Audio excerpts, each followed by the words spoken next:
And the purpose of this morning's meeting is to conduct detailed scrutiny of the Civil Liability Amendment Prevention of Benefits from Homicide Bill 2017, sponsored by Deputy Jim O'Caoláin, a member of our committee. We are joined from Advic by Noel Byrne, member, and Ms Helen Doyle, who is secretary. You're both very, very welcome, and you're also accompanied by our Oireachtas colleague, Senator Mary-Louise O'Donnell, who is a patron of Advic, and you're very welcome, Senator. We are also joined by Professor John Mee of University College Cork. And John, if I could just say that I think over the past 3 sessions of our committee, we've had UCC represented here on the witness table, and we're putting the blame on Deputy Donegal O'Leary that this Cork influence is very strong. You are all very welcome, and I will shortly invite you to make your opening statements in the order in which I've indicated welcomed you. But first I must draw the attention of our witnesses to the situation in relation to privilege. Please note that you are protected by absolute privilege in respect of the evidence you are to give to the committee. However, if you are directed by the committee to cease giving evidence in relation to a particular matter and you continue to do so, you are entitled thereafter only to a qualified privilege in respect of your evidence. You are directed that only evidence connected with the subject matter of these proceedings is to be given, and you are asked to respect the parliamentary practice to the effect that where possible, you should not criticise or make charges against any person or persons or entity by name or in such a way as to make him or her or it identifiable.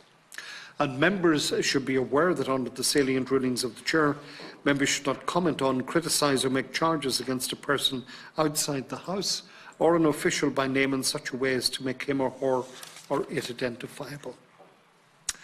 I'd like to also welcome our guests in the Visitors' Gallery. You're all very welcome here this morning. So I will first of all invite Deputy O'Caoláin to deliver his opening statement on the bill. Yeah, thanks very much, Chairman. I just want to start by thanking the committee for devoting time for pre-legislative scrutiny of this important piece of legislation.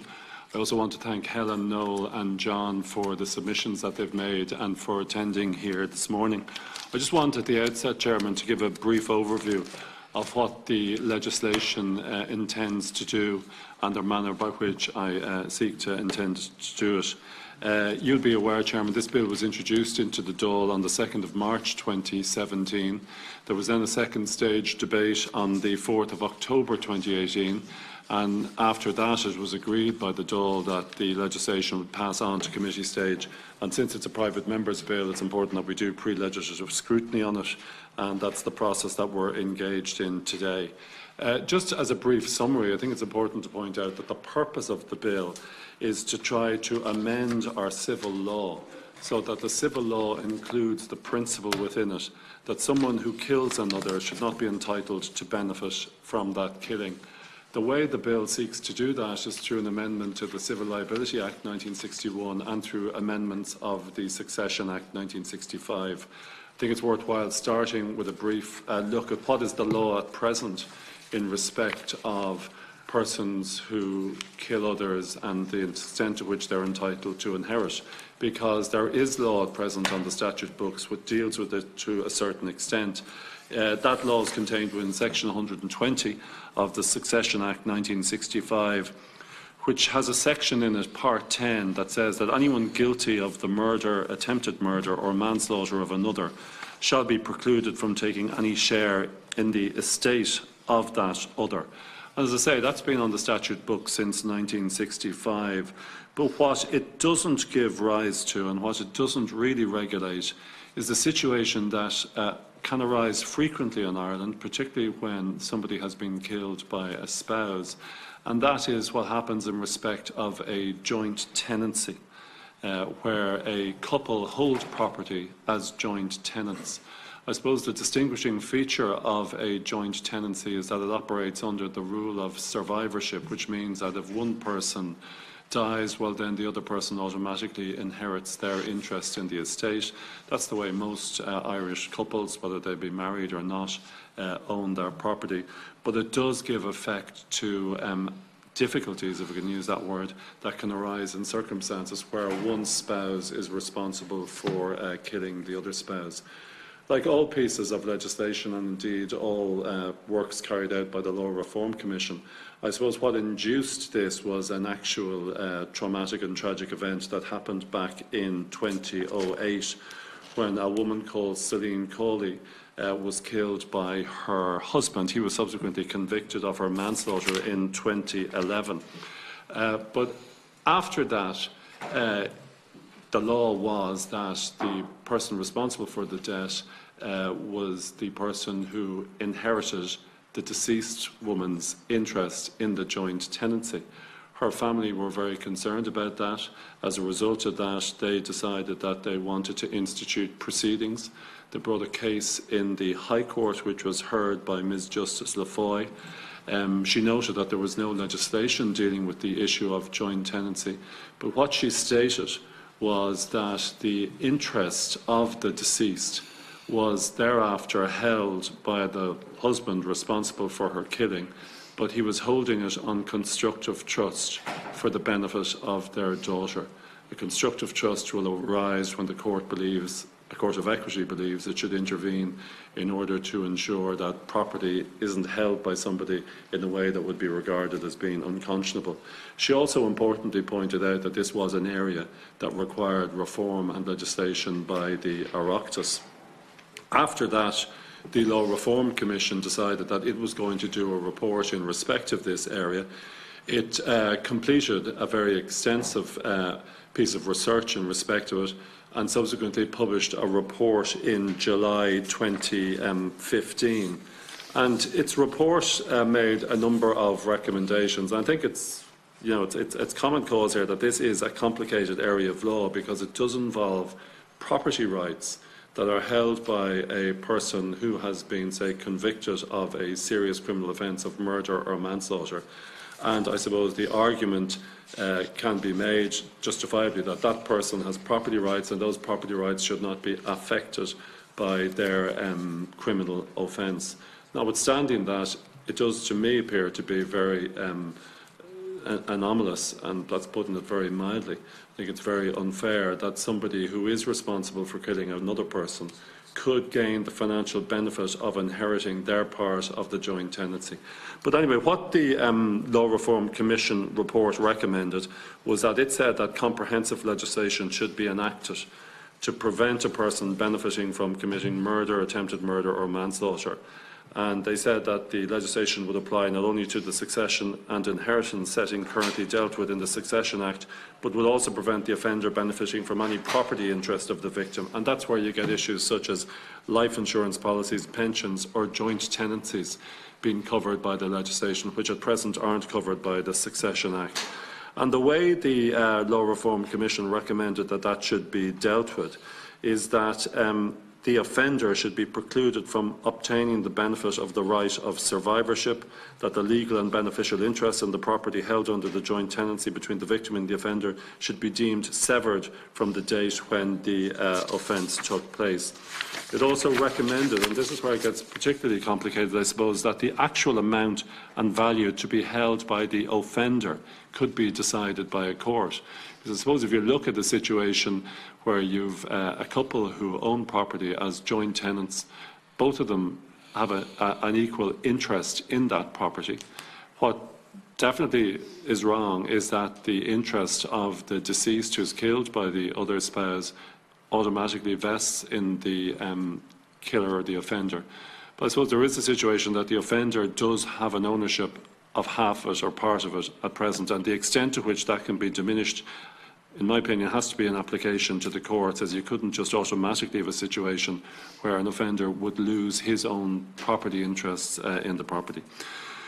So that's the provision that they recommended, that the court should be able to determine the extent of the offender's interest in the property.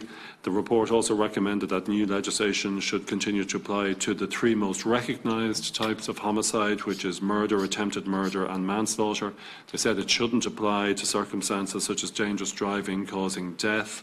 I note that Professor Mee mentioned in his report about how it would be unusual the fact that somebody could order the killing of their wife by another and it wouldn't be covered.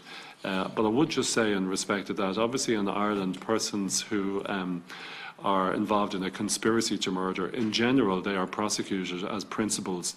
So like if I asked somebody to kill my spouse, I would be prosecuted as a murderer. But I agree that it could be amended to include conspiracy to murder as another one of those offences, as well as being murder, attempted murder and manslaughter. The Commission also recommended that where the offender has committed manslaughter, a court should be empowered to modify or disapply completely the rule that prevents the offender from benefiting, but only if the court is satisfied this is required in the interests of justice. I think it's also important to point out that this is a piece of legislation dealing with civil law, and because of that, the recommendation of the Law Reform Commission was that you don't necessarily have to have a conviction for murder, attempted murder or manslaughter in order for a family to bring an application under this legislation. And because it's a civil remedy, the civil standard of proof would apply, which be on the balance of probabilities. So, as with all Law Reform Commission recommendations, they set out their recommendations, but then helpfully they drafted the relevant piece of legislation which is at the back of it, and the legislation which I introduced, as I said to you, back in March 2017, replicates that. And as I said at the outset, one of the issues, as I say, is to deal with the joint tenancy. But there's also other examples which have come to light in more recent times. I was in contact with the family of Claude Hall, who expressed considerable concern that after she was murdered by her husband, that he was able to transfer assets from their joint bank account into his own account, thereby depriving her estate of any benefit and ensuring that his own estate exclusively benefited.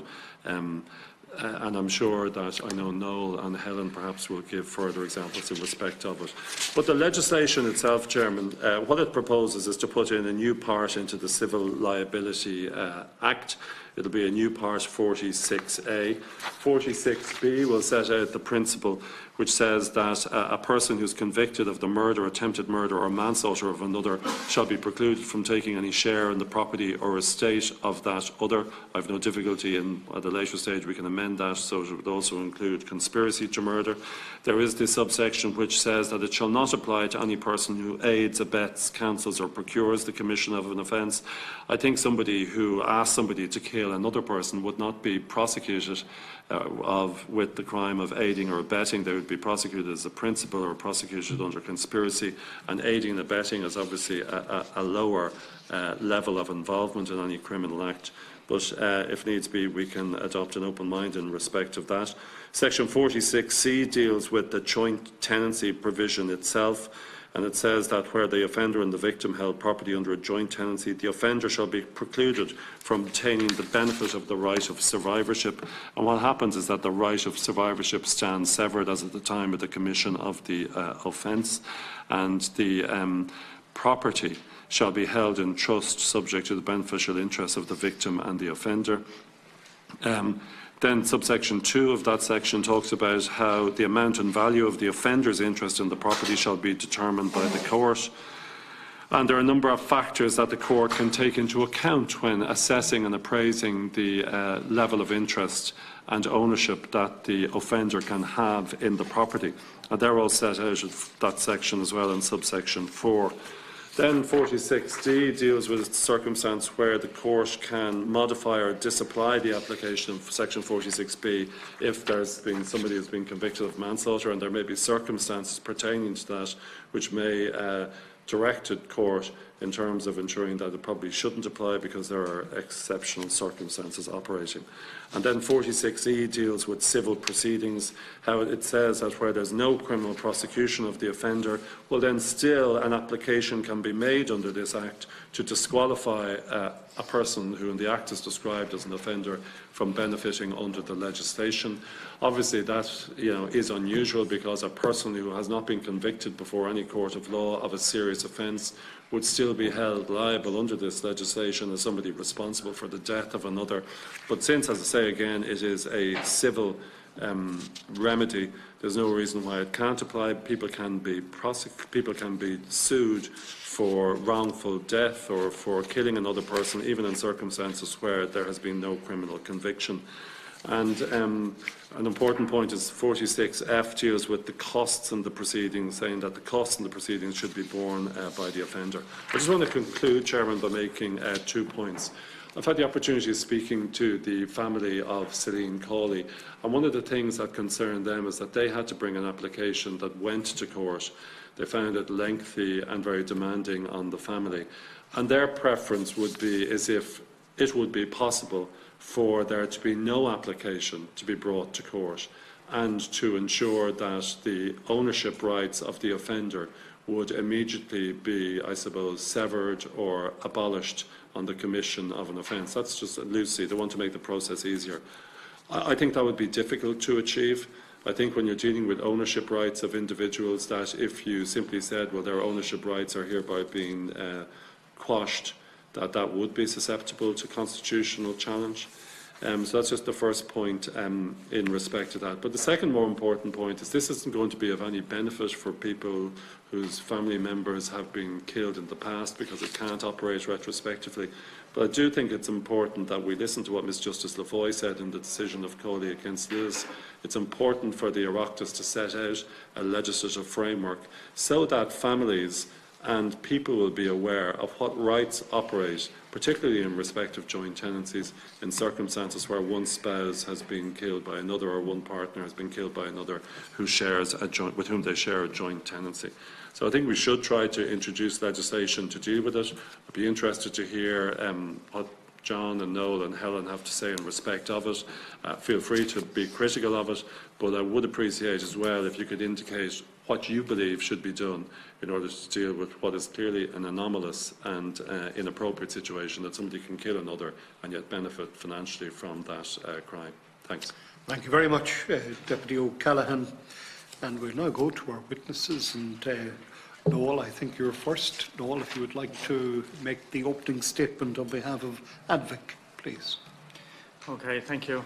I am a member of ADVIC, and all I want to do is highlight my brother's case in relation to where his convicted murderer has stand. My name is Noel Byrne.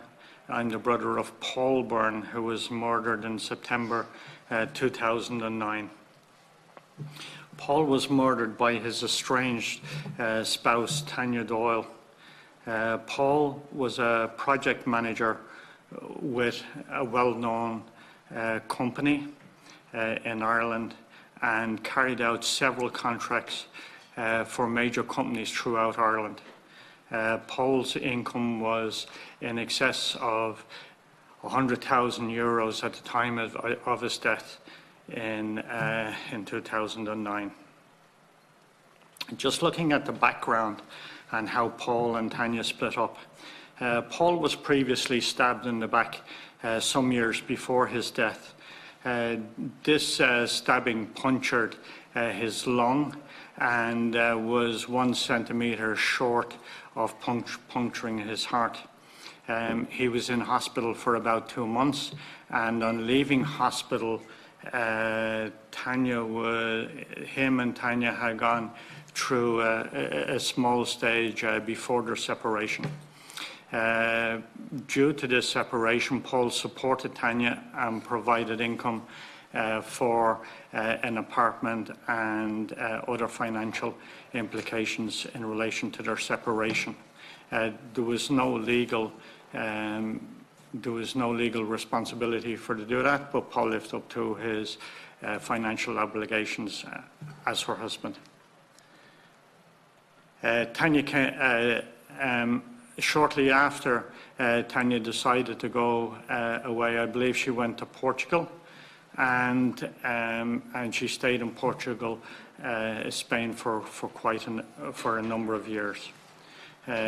Tanya and Paul were always in contact, and she said that she had some difficulties there, and Paul organised her with a flight back to Ireland, and she regained, or she went back to living in the house with Paul.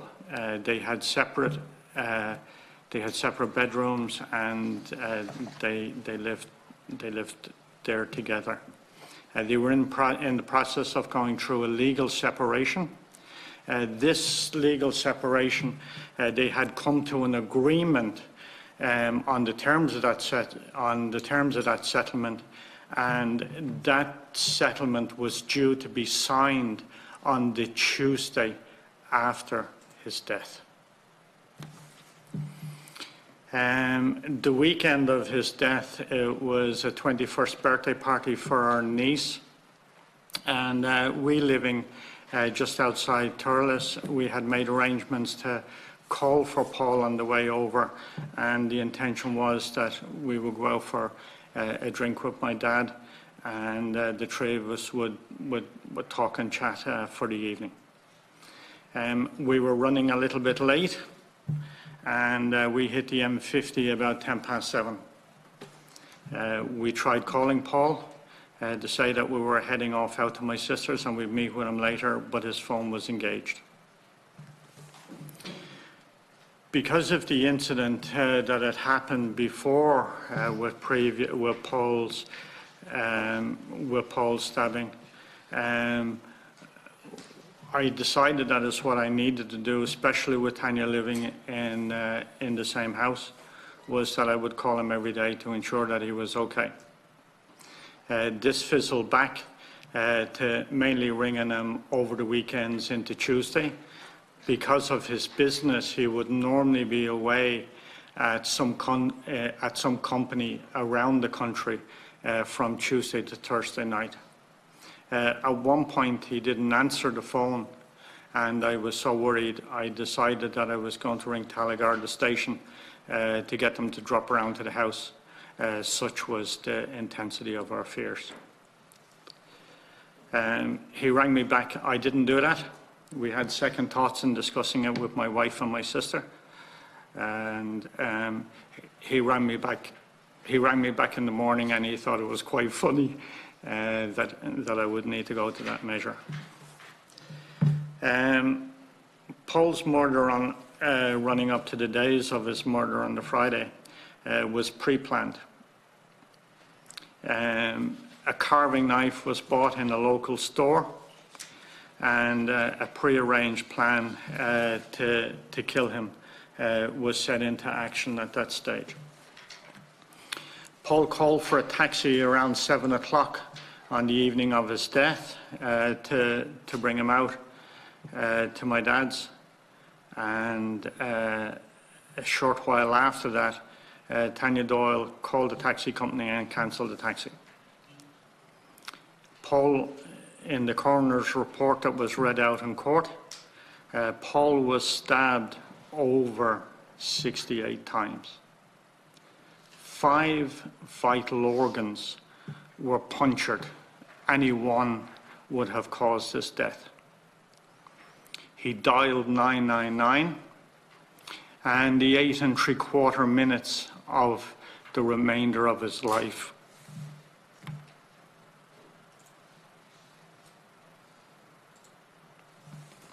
was recorded. Absolutely, we understand. Yeah, I appreciate it. I'm slightly over time too. We will accommodate that. Please, that's okay. Thank you. Time is not the issue now. Thank you.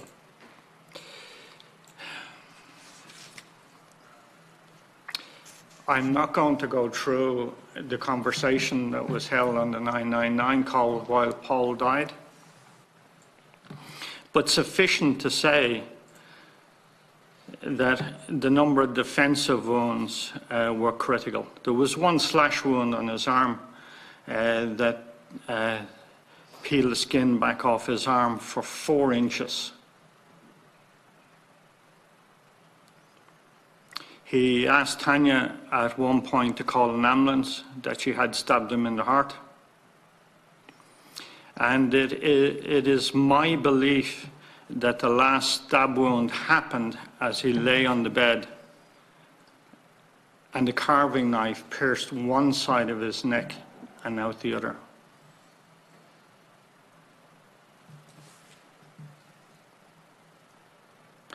As I said, it just took under 9 minutes for Paul to bleed to death.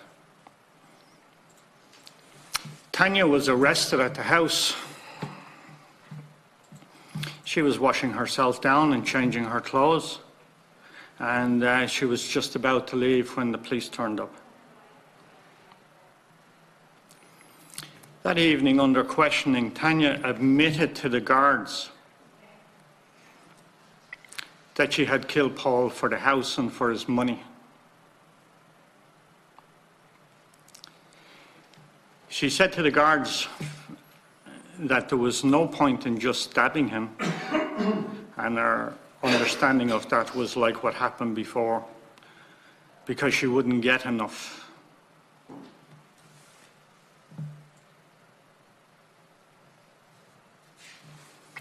Tanya was convicted of murder in around 2013, and for the, I suppose, the wider picture, if we look at the wider picture in relation to Paul's death.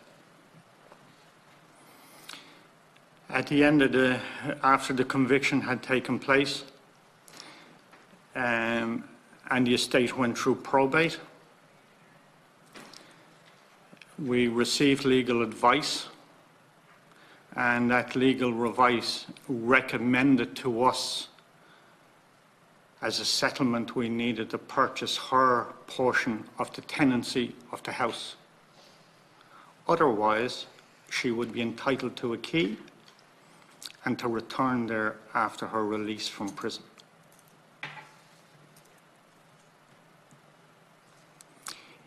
In contacting the financial controller in the company that Paul worked with immediately after his death, they gave us an undertaking that no monies would be paid to Miss Doyle.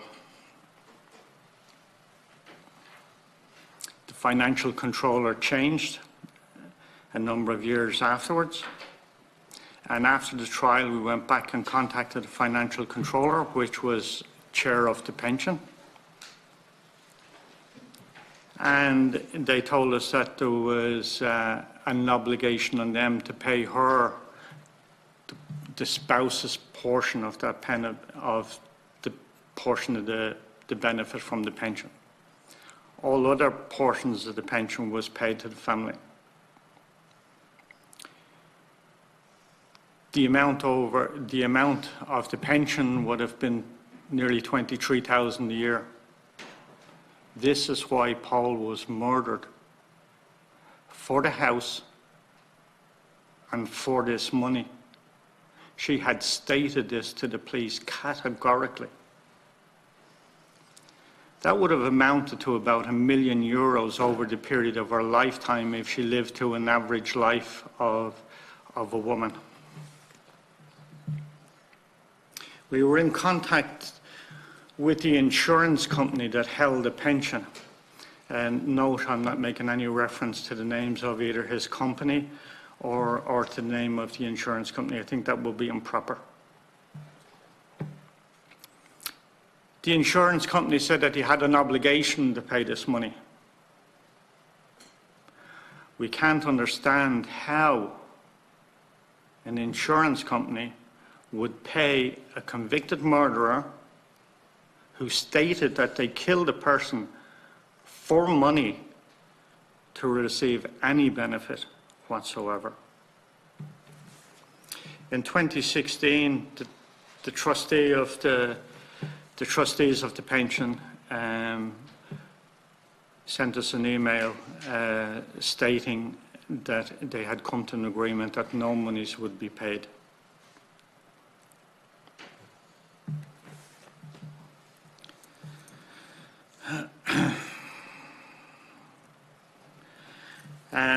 It's a shame to think that 2009, this September will be 10 years, that a person that commits murder for gain is still in a position to receive that gain. Tanya Doyle was, and I suppose this is on another issue, was up for parole in 2017, and again will be up for parole again this 2019, June I believe is the date. We as a family have been consistently struggling with the events of this murder since 2009. We as a family, myself and my two sisters and my wife and their partners, can't understand how a person that had admitted murdering for somebody for murder can benefit from their crime. It's unbelievable that you as Dáil members haven't done something sooner. From a report from Aid Has Found a Female Watch, a report by them states that 10 members or 10 people are killed every year, women are killed every year by their partner or spouse. Since 2009, that's over 100 people that have been murdered by their partner or spouse, probably finding themselves in similar situations as us and having to battle through with the same legal jargon and issues surrounding their death. I really find this very, very distressing. Since 1996, when the first report was brought out, they averaged it out at 10 deaths a year. That's over 225 people at the end of this year that will have gone through something similar to what we have gone through, and nothing has been done about it. Dáil members, I appreciate your time this morning. My apologies for going way over time. I had talked through this and I was closer to my time frame, but I appreciate your tolerance and patience with me this morning. Thank you. Well, thank you, Noel, for your presentation this morning, and may I say for your very courageous address to us here, which is greatly appreciated. I'd now like to introduce Professor John Mee of University College Cork to address us on this subject, please. Thank you. So that was very, I suppose, moving explanation of why this is so important. And so I agree that we need legislation here, and I guess we're all here in our different ways to try to help the families of victims. And I suppose all I can offer is, as somebody who has thought about this for a long time, and I guess I hope understands the law, so all I can try to do is bring some kind of precision, which probably is very much at odds with the human pain, but on the other hand, it's kind of the way to try to get it right to help people. Because I do think that there's some differing perceptions about the state of the law here, and I think I can help in relation to that. I guess my overall feeling is that there's a lot of work needs to be done to this bill if it's going to achieve its purpose. I mean, no bill, I suppose, is enacted the way it begins, but if it were to be enacted, I think it would make things considerably worse. I think it focuses on a perceived loophole, which, as I'll explain, I don't think is a loophole in any conventional sense, but then it opens 3 or 4 bona fide loopholes whereby criminals or murderers could profit from their crime. And I guess we could think of the tragic Nevin case. Tom Nevin was murdered 23 years ago, but really because of bad drafting the last time that I suppose the Oireachtas tried to deal with this matter, 23 years on, there's still a claim being made, because the Act said that if you were guilty of murder, that you would lose out, but it didn't do as other jurisdictions did, say, and if you're convicted of murder, that's conclusive proof that you're guilty. So because of that bad drafting, the family have had to go through, and it was said by Deputy O'Callahan about the difficulty of the family of Celine Cawley, that amongst the worst things is being dragged through litigation. So I think I would urge the Oireachtas to make sure that the Act is properly drafted. So, I mean, in a way, the most difficult part of what I have to say is to try to explain why this perception, which I saw very strongly in the debates, the second stage, that there's a loophole. So I suppose we have to understand the law can't be both ways. The current law is that if somebody murders somebody else and there's a joint tenancy, the killer retains their half share. There's no sense in which it can be said that the killer takes everything. The killer becomes the legal owner, but there's a trust imposed, which means that in practical terms, the killer doesn't derive any benefit. And actually, that's the mechanism that this bill will use. This bill states that from the time of the murder, there is a trust. So it's the same result. So when we describe this as a loophole, in England, none of this is legislated for. It's just a common law rule, as it was in Ireland until 1965 in relation to inheritance, and as it is still in relation to joint tenancies. So our law is the same as in England, it's the same as in Australia, it's the same as in Canada, it's the same as in New Zealand. All these are the only countries that have the joint tenancy. So, say a country like New Zealand carefully legislated in detail for this in 2007, and they retained the current rule that we have. So it can't really be described as a loophole. You might think, well, maybe we should be different than all the other countries and do something that would be kind of innovative, but that isn't really a loophole. And unfortunately, as I'll explain if you care to ask me about it, I think that it would be unconstitutional. So, I mean, I don't hold any brief for murderers and other criminals, but I only care because the Constitution says that I have to care. And I think it would be unfair to families to pass legislation which, when it came to be tested, turned out to be unconstitutional, and the result they wanted to avoid happened anyway.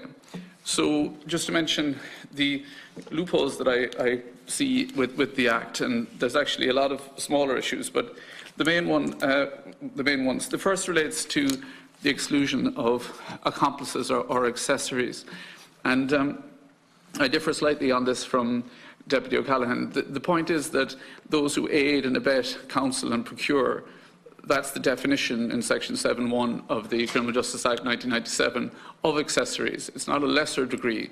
What the Law Reform Commission clearly wanted to do, and page I think it's 45 to 47 of their report, they single out this aspect of people who are guilty of murder and decided that they deserve special treatment, that they should be exempted.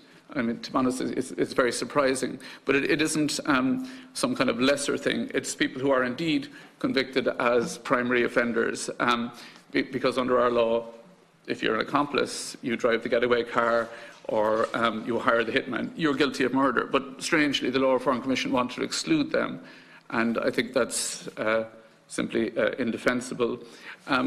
There's also other ones that are less obvious. For example, in relation to fitness to plead, it says in the bill that if you lack mental capacity, you're not guilty of the crime, the forfeiture rule doesn't apply to you. But if it also says if you're unfit to plead, but that's actually an error, because unfitness to plead is an exemption that applies at the time of the trial, maybe many years after the crime, if you lack mental capacity then. So the point is, if you kill somebody with full mental capacity, intending to profit, and then they don't catch you for 5 years and you get dementia, or, as was said in one Australian case, maybe the trauma of having committed the crime means that you begin to suffer from mental illness, you'll then be exempted. That's just wrong, because of the fact that, you know, even if you're dead under this bill, you can be prevented from inheriting. You have terrible cases where somebody murders their family and then they kill themselves. There'll never be a trial of them, but this bill correctly captures them. But, you know, if you're unfit to plead, it shouldn't be treated any differently as if you have died. So that's, I think, also mistaken. This next one doesn't apply to murder, but rather to people who commit lesser offences against their spouse or the child of their spouse. You might be presumably familiar with the fact that a spouse is entitled to a fixed share in the other person's estate. You get a third or a half. So you need to have something in your legislation that says that's an automatic right, but if you do something very bad to disqualify yourself, like commit a crime punishable by 2 years or more imprisonment, you lose that automatic right. But what this bill says is that's to be repealed. Section 120, subsection 4 of the Succession Act is to be repealed without replacement. So that means if somebody raped their spouse or molested the children of the marriage, unless there had been a formal divorce or something else that interfered with their right to inherit, they would automatically be entitled to take their legal right share, even if the spouse had disinherited them. So the spouse leaves it all to somebody else, but they say, well, we're still married, I want my half. And they can insist on their half, even though they committed these terrible crimes. And that's currently covered in the law. But you see, there's a reason, like the Law Reform Commission seemed to just make an error here. They said, well, there's a similar rule in relation to children. Any provision for children is discretionary, so we can deal with it there. And they overlooked the fact that the provision for spouses is not discretionary. Another point is that it's very hard to understand why the offence of attempted murder is included. Because the key principle here is prevention of benefit from your crime. You kill someone, they die, you inherit from their will. You kill someone as a joint tenancy, you're in danger of benefiting under that. If you don't kill them, they're not dead. So there isn't any change in the legal position. Then they die 40 years later. If they haven't disinherited you, you'll inherit. But it doesn't really make sense to pick out attempted murder when you don't have other crimes like rape or murdering their spouse or other very serious things. And this was challenged at the time in 1965, where it was pointed out that this difference was there. But at the time, it wasn't taken on board. And it actually operates in a random way in relation to joint tenancies, because of the fact that, if you think about it, when you murder somebody else, it's obviously bad for the killer to be prevented from inheriting under somebody's will. So we think, well, okay, they're suffering, that's fair enough. But under a joint tenancy, when the two joint tenants are still alive, if you create a severance, in other words, you stop the right of survivorship applying and say now each of them can leave it to their own families, that will benefit whoever turns out to have died first. So if you think about it, like if someone attempted, if you think of that terrible Hall case, if in fact the victim had survived, so the man attempted to murder the spouse and then killed himself, the severance would mean that she would be deprived of inheriting under the joint tenancy as she otherwise would have. So that it's just random whether you sever it or not. And I should explain one part of the background. When we talk about severing the joint tenancy, turning it into the different type of co-ownership, it's called a tenancy in common, it's the same thing except for the fact that there's no right of survivorship.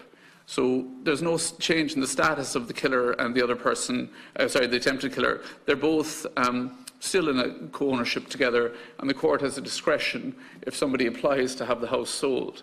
The court has a discretion whether to do that or not. So, you know, it's quite important to understand the difference. So,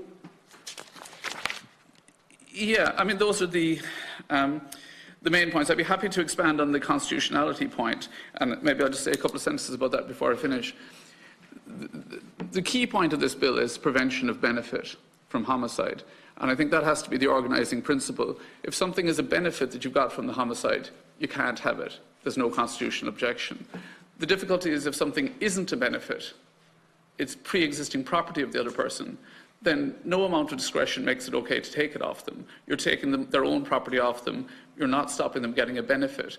And until 1870, you know, this feudal idea that a killer suffered civil death and they lost all their property and it got taken off them. We stopped that in 1870 because we said, it was stopped in 1870 because it was said that, you know, the criminal law decides on the penalty, and, you know, that has various purposes. It could include a fine, you could take some of their property off them, but you do that, and that's you kind of are tried by a jury or whatever. That's the sentence that you're given at the end. You don't get an extra sentence on top of that. And it's not that I'm sort of feeling sorry for people and think, oh, well, why shouldn't we? They're very bad people. Why shouldn't we inflict more punishment on them? The difficulty, I suppose, is that it's unconstitutional because you're taking their property off them. And, you know, the test for whether something is unconstitutional or not, basically in relation to property, is it an important social objective that you're trying to achieve that's a pressing concern?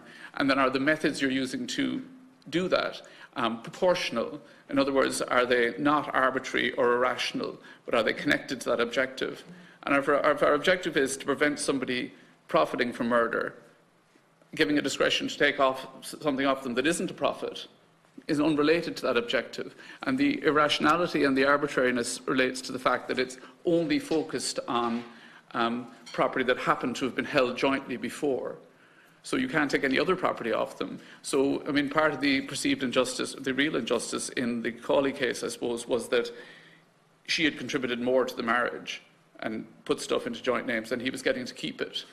But, I mean, if he had given her an outright gift of a house, that wouldn't be covered. But when he gives her half the house, it is covered. Do you see there's an element of arbitrariness? And, I mean, in terms of the very reasonable point made by Deputy O'Caoláin is what should be done.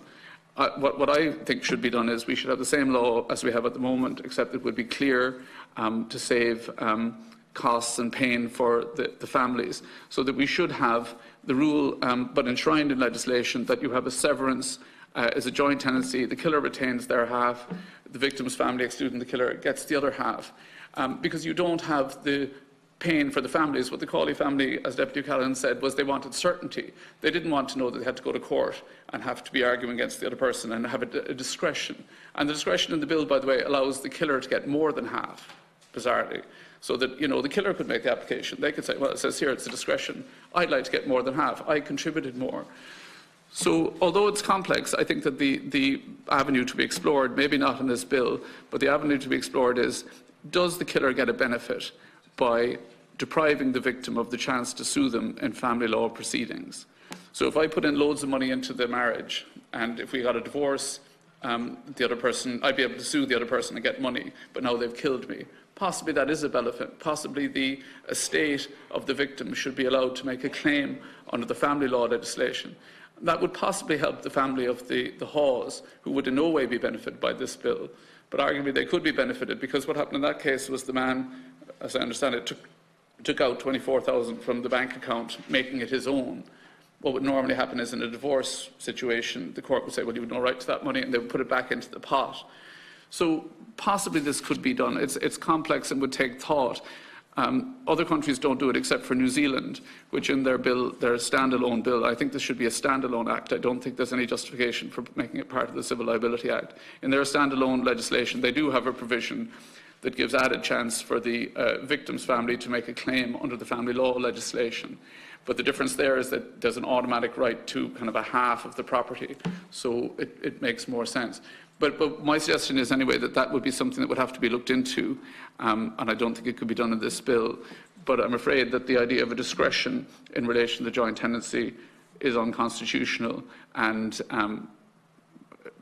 arbitrary, and so it would be better to do. I mean, I should say the Law Reform Commission said that the majority of people suggested a different approach, that said the current situation was appropriate, but then they made up this new idea without any consultation. So I think that was, and I'll finish there, I think that was ill-advised. Thank you very much indeed, Professor Mee, for a very considered contribution. I want to also thank you and Advic for your respective very detailed written submissions that are hugely beneficial to the committee in its deliberations on this bill. So I'm going to return now to members.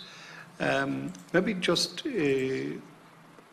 were any of you under pressure of time in terms of other responsibilities in the chamber? I can give you preference. Would Deputy O'Caoláin like to maybe take the first opportunity to... Unless people want to come in. Well, nobody has indicated yet. Okay, I'll so go if you would like to... Yeah, well, first of all, thank you very much for coming in, and thank you very much for your submissions. And Noel, thank you very much for telling us the very traumatic circumstances that you and your family went through. And Professor, thank you for your detailed consideration of it. If you don't mind, can I just ask you, Professor, some questions in respect of it? Like, do I take it that you think legislation is required, or do you think it would be preferable if we just left it the way it is and constructive trusts operate? I think that it would be better if there was legislation, because it would make it more clear for families. So there's you see, it's a complicated area, so there's a few things, many things I didn't say. But it would be better if there was legislation, one, in order to introduce clarity, two, in order to deal with unusual situations like where you have 3 joint tenants, where it's kind of hard to work that through. But also, a complication has been introduced, which I think is the main reason why Ms. Justice Lafoy suggested there should be reform, but this complication has been lost. And the complication is a special rule in relation to land only. Yeah. Which is that when you're a joint tenant now, previously you could sever the joint tenancy at any time.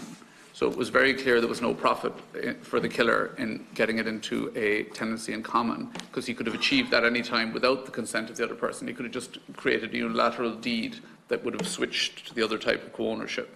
So there was no benefit. But in 2009 legislation, the Land and Conveyancing Law Reform Act, Section 30, a rule was introduced that said that you can't sever a joint tenancy without the prior written consent of the other joint tenants. So only in relation to land, you could see a situation, and this mightn't happen, it's a matter of opinion, but you could see a situation where the killer would benefit. So let's say the killer was suffering from a terminal illness and was going to die first and lose out on the survivorship. So then they would say, I want to sever the joint tenancy. The other person would be entitled to refuse. They could go to court. The person who was dying of cancer could go to court and say, I want you to dispense with the need for the consent on the basis it's unreasonably being withheld. If the court said no, they would be on the point of losing out completely. Then they murder the other person. Well, if they then got a tenancy in common, they would be achieving something that they couldn't otherwise have achieved. So it's sort of a complex point, and my suggestion in my submission was that the principle is we want to stop the killer getting a benefit. So the court would have to try to identify what benefit they got and deprive them of that benefit. Okay. Can we just inquire as to what in fact is the benefit? Let's say a property is owned by a couple as joint tenants. One kills the other. There is the interest which the offender has, which belongs to them, and then there is the interest in the deceased interest that they subsequently acquire.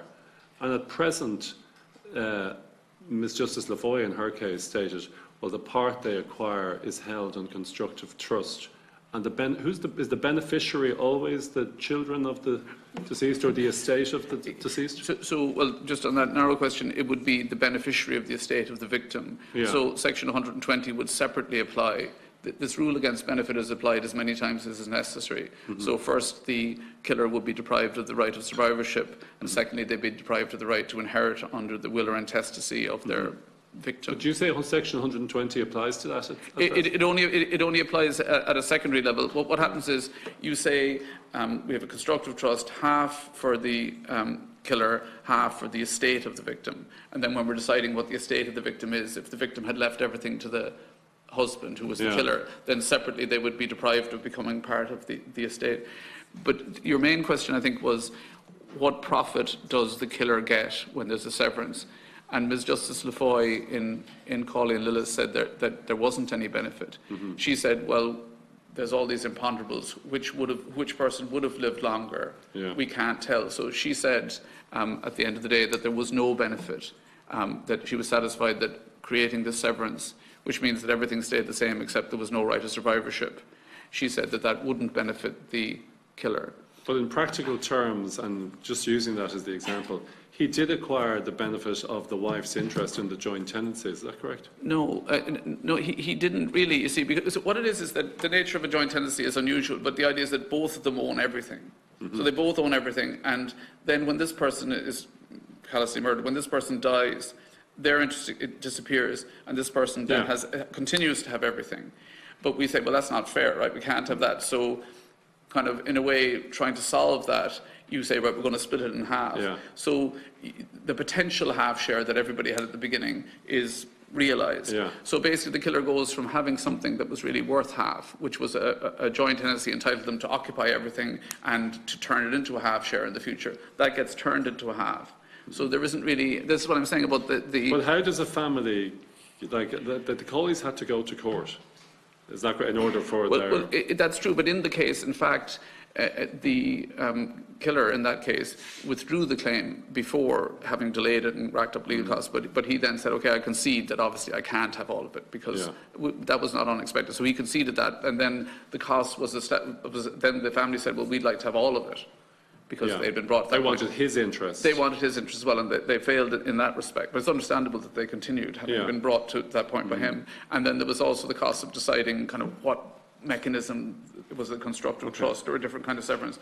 But that's sort of been made a bit clearer now, but would even be more clear if it was put into legislation. But had they not gone to court, it would have been quite complicated in terms of trying to identify the beneficiaries of the constructive trust years down the road. He would have had everything. I didn't get a chance to put Avic's position actually on. It was just Noel that spoke, so I don't know if you're out of time. No, not at all. No, we will come back to you. No, as Deputy O'Callaghan was just directing his questions to Professor Mead. Okay. But I wasn't conscious that there was a second ADVIC presentation, and I apologise for that misunderstanding. It's no problem at all. And we will, of course, okay, when this line of questions concluded, if you can, to presciate, we will certainly give you that opportunity. It's short and That's just fine. addresses some of those little areas. Do you want to come in now, Absolutely Helen? want to hear If you want to come in there, that's fine. Are you happy to give way? Absolutely. Okay, fine. Please, okay. Helen, by all means, and again, my apologies. I just didn't have that note at all. here Like, before me. we're privileged to be here. So, as you know, ADVIC is a registered charity. We're run by all volunteers of families bereaved by homicide, and we're there for the families and friends of homicide. Apart from providing information support, a key objective is to advocate for changes in the criminal justice system, because we found a lack of fairness for victims and the families and the wider communities overall. Over the years, as an organisation, we became aware that an egregious situation exists whereby the perpetrator of a homicide can benefit from their act in clear breach of core public policy principles. Article 43 of the Constitution acknowledges the right to private ownership of external goods, but goes on further to recognise that the exercise of the rights sought in civil society to be regulated by the principles of social justice. In accordance with Article 43, the Succession Act provides that a person who is guilty of the murder, attempted murder or manslaughter of another person is prohibited from taking any share in the estate of that other person. The Act also provides that any share which a person is precluded from taking under the section shall be distributed as if that person had died before the deceased. While the Act logically and effectively deals with the prevention of benefit from homicide under a will or intestacy, it does not address property that falls outside of wills or intestacy. For instance, property held jointly, and that's the default position for married or civil partner couples, and certain pensions and insurance policies. In these instances, the perpetrator of a homicide can obtain substantial benefits from their act due to the presumption of survivorship in the case of jointly owned property, or by receiving the proceeds of an insurance policy or pension. So that's the default position without going to the court cases to get a constructive trust applied. We very much welcome this bill by Deputy Jim O'Callahan, as there is an extremely urgent need to address this travesty. We broadly agree with the provisions of the bill, but are deeply disappointed that it fails to do what we believe is essential in these circumstances, and that is, as a presumption, to sever the joint tenancy and vest the entire interest in the relevant property in the estate of the victim. And this is where we differ. ADVIC also believes that the provisions of 46B(1) should also apply in appropriate circumstances to any person who aids, abets, counsels or procures the commission of a homicide, which is also in contrast to the current drafting in 46B(3). In 2015, ADVIC wholeheartedly supported the provisions of the Private Members' Bill drafted by Fergal Quinn, and that was the Succession Amendment Bill 2015, and that was debated. It was actually held off because the Law Reform Commission report was being prepared, and that dealt with the issue of joint tenancy by terminating the joint tenancy, investing the entire interest in the property of the estate of the victim.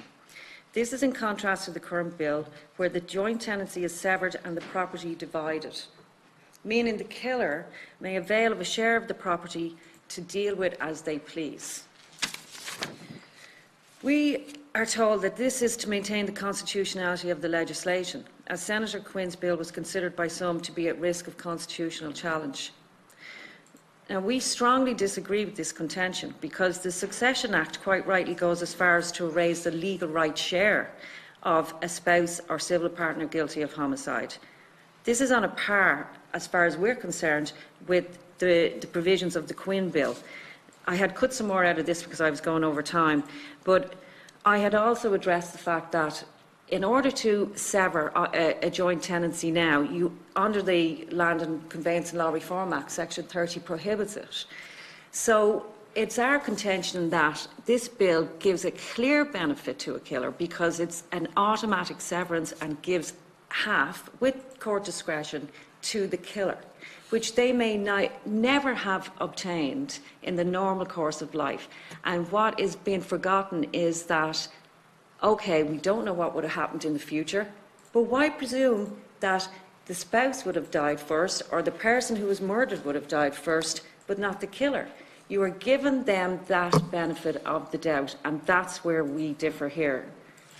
And I know, there are some jurisdictions that have gone as far as we would say that it actually is a benefit and therefore against public policy to actually give a benefit to a killer, despite the property rights that are being argued all of the time, because social justice should overcome property rights in circumstances like this. And I know the core of it is to say that there exist in property rights. We would say there's plenty of existing property rights that are already challenged, or you've got the Criminal Justice Bill that will take the proceeds of crime, and every jurisdiction in the world would have said that there was no way that was actually going to run, and it has done. So sometimes we have to go ahead of what is the norm and step out that bit further, because as you can see in this family's case, they had to buy out their killer's share of a property that he may never have had in full or in half in the normal course of life, but for his acceleration of the severance. Okay. That's really the core of our contention. All right. Thank you for that, Helen. I'll return to Deputy O'Caoláin just to continue his questioning and thanks very much, Helen. I suppose, Helen, to make your submission simple, what you think should happen is that there should be an event that occurs where the interest of the killer in the joint tenancy automatically vests in the family of the deceased. Is that a fair assessment of it? The estate of the deceased, that could be to anybody, or testacy, it would be the family. Yeah, okay. So, but that the killer's interest in the property, even his own interest in the joint tenancy, not just the deceased interest he acquired, would vest in the family of the deceased. You have to remember the beneficiaries of the estate of the victim as well. They're being deprived of future property. I know, I agree. Listen, I just want to clarify, because I want to ask Professor Mina. You assumably would say that's unconstitutional. Well, I mean, I understand the nature of that submission, and to me it makes more sense than what's in the bill. The bill seems, which I'm not saying you didn't draft this idea, but the idea of the discretion seems unjustified. It's like saying, it's unconstitutional, but we'll just do it sometimes on some arbitrary basis. But do you think her idea is unconstitutional? Well, yes. Okay. But it's at least coherent. No, but like some country, like if you look at the whole, everybody who has a joint tenancy, out of the 50 jurisdictions in America and maybe the 30 or 40 other ones, like 2 do that, maybe 3. Yeah. And in those jurisdictions in America, people have said, well, that's unconstitutional. But nobody else does it. But at least it's sort of on the list of things you might want to do. What's in the bill is not on the list of things you might want to do. Mm-hmm. So the reason I suppose it could be seen, the land situation is different, as I was trying to explain, but that only applies in relation to land. There is a complexity there. But it is, people have thought about this. The worst that the killer could have done was it would have lasted for the rest of his life. Yeah. So we don't know when the victim would have died, but we know that he couldn't ever have lost out until he died. So if he's there in jail living for 30 or 40 years more and you take the property off him, you clearly are putting him in a worse situation in terms of his pre-existing property rights than he would have been. So, people casting around for ways to punish the killer, the best they've come up with is to say, well, maybe we could just give it to him for his life and think about maybe taking it off him then, because that, if you take it off him right now, you clearly are punishing him by taking his property off him. Just to clarify, the one question about which is an important one you raised about the application, there would, in any situation, there's going to have to be an application necessary, even under Section 120, or even under that kind of rule. The law. Sorry to interrupt, because I know that some families say they don't want to have to go to court that they would prefer if this matter could just be dealt with automatically, so that the law would trigger, an event would trigger the law to operate in a certain way. Yes, and I agree with you. So that the two ways of doing that would be, one, to have what I think has to be the case, which is a severance and you get half each. Outside land anyway, that would be the right way to do it. The alternative, which would have that advantage, would be he would lose all the rights, but you still would have some kind of court action, because you'd have to prove that the person was convicted. Yeah, yeah. You know, there would be so you can't do this without going to court. Yes, but the trouble is going to court with the discretion. That, you know, in this situation, you say, this terrible thing has happened, we've got to go to court and see how much we can get a share reduced by. And it could be 10% or 20%, then when it's 10% you feel bad, you think, why did he only get 10% reduced when it was a hideous crime? So the discretion is not a good thing. So the difficulty is the Constitution, which is that the joint tenancy is an unusual thing where the rights are kind of mixed up with each other. And what you want to do, and what I would completely support, is stopping any benefit being achieved. But there's the complexity of deciding what is a benefit in this situation. Okay, but in terms of the current situation, like, it is slightly ambiguous from a family's point of view as to what happens, because although we say, yeah, constructive trust is going to be held for the benefit of the deceased's estate, like, people don't know that. So it should be in legislation where the legislation says that. So it clarifies it for families, and it reduces the chances. I mean, a killer can always bring some vexatious action, but when it's down there in black and white, and when, to be fair, when it's already established in the Caoimhghín Lillis case, but when it's clearer if it's all laid out with procedures and something that says the costs of the killer is liable to the costs. You know, that's the advantage of legislation. So I would see the advantage of legislation as being to, as far as the law can, setting it all out, and, you know, but there still would have to be a certain element, but no discretion. And why are you so opposed to discretion, do I ask? Well, I'm opposed to discretion because it's illogical. But first of all, it puts the families through this uncertain, open-ended procedure in which, in theory, the killer could get more than them. But secondly, the factors, we haven't gone through the detail, the factors that are listed out have no resemblance to the key point in question. So the things are like how bad the crime was, the age of the killer and their needs and any income they have, the age of the victim and any income they have, all sorts of factors that relate to the divorce type legislation. What contributions did the parties make to the particular asset? And those are only relevant to the type of idea I had earlier, which was to say, is it like a family law thing, in which case you can make an application for any of the property of the killer on the basis that you would have got that if you got divorced. But these factors aren't relevant to the question of what constitutes a benefit. Do you understand? The key question is we're going to take the benefit off the person, and then we look at the factors: how old is he, how bad was his crime, before this became his property, what contributions did he make, even though it is now his property. Can you see how I think all that is irrelevant? And so the discretion, it's just the Law Reform Commission said, well, if we take it off him every time it's unconstitutional, we want to take it off him somehow, let's do it on a case-by-case basis. That won't be unconstitutional. But what they overlooked was the fact that the case-by-case basis has to relate to the principle, the basis on which you're taking the property off them. So if the discretion, which is what I'm suggesting, was let's try to pin down what benefit did the person get, and we'll take that off them. Well, that's okay, because you kind of have to figure out what the benefit is. But if you're just looking at random factors that they took from the divorce legislation, even though the parties might not be married or even in a civil partnership or cohabitation. Well, how do you assess the benefit then? The benefit that they get? Well, I guess it's this legislation that we have, that nobody else in the world has, about the consent to the joint tenancy severance. I guess the question, you could look at actuarial statistics of who is likely to last the longest, who is likely to live.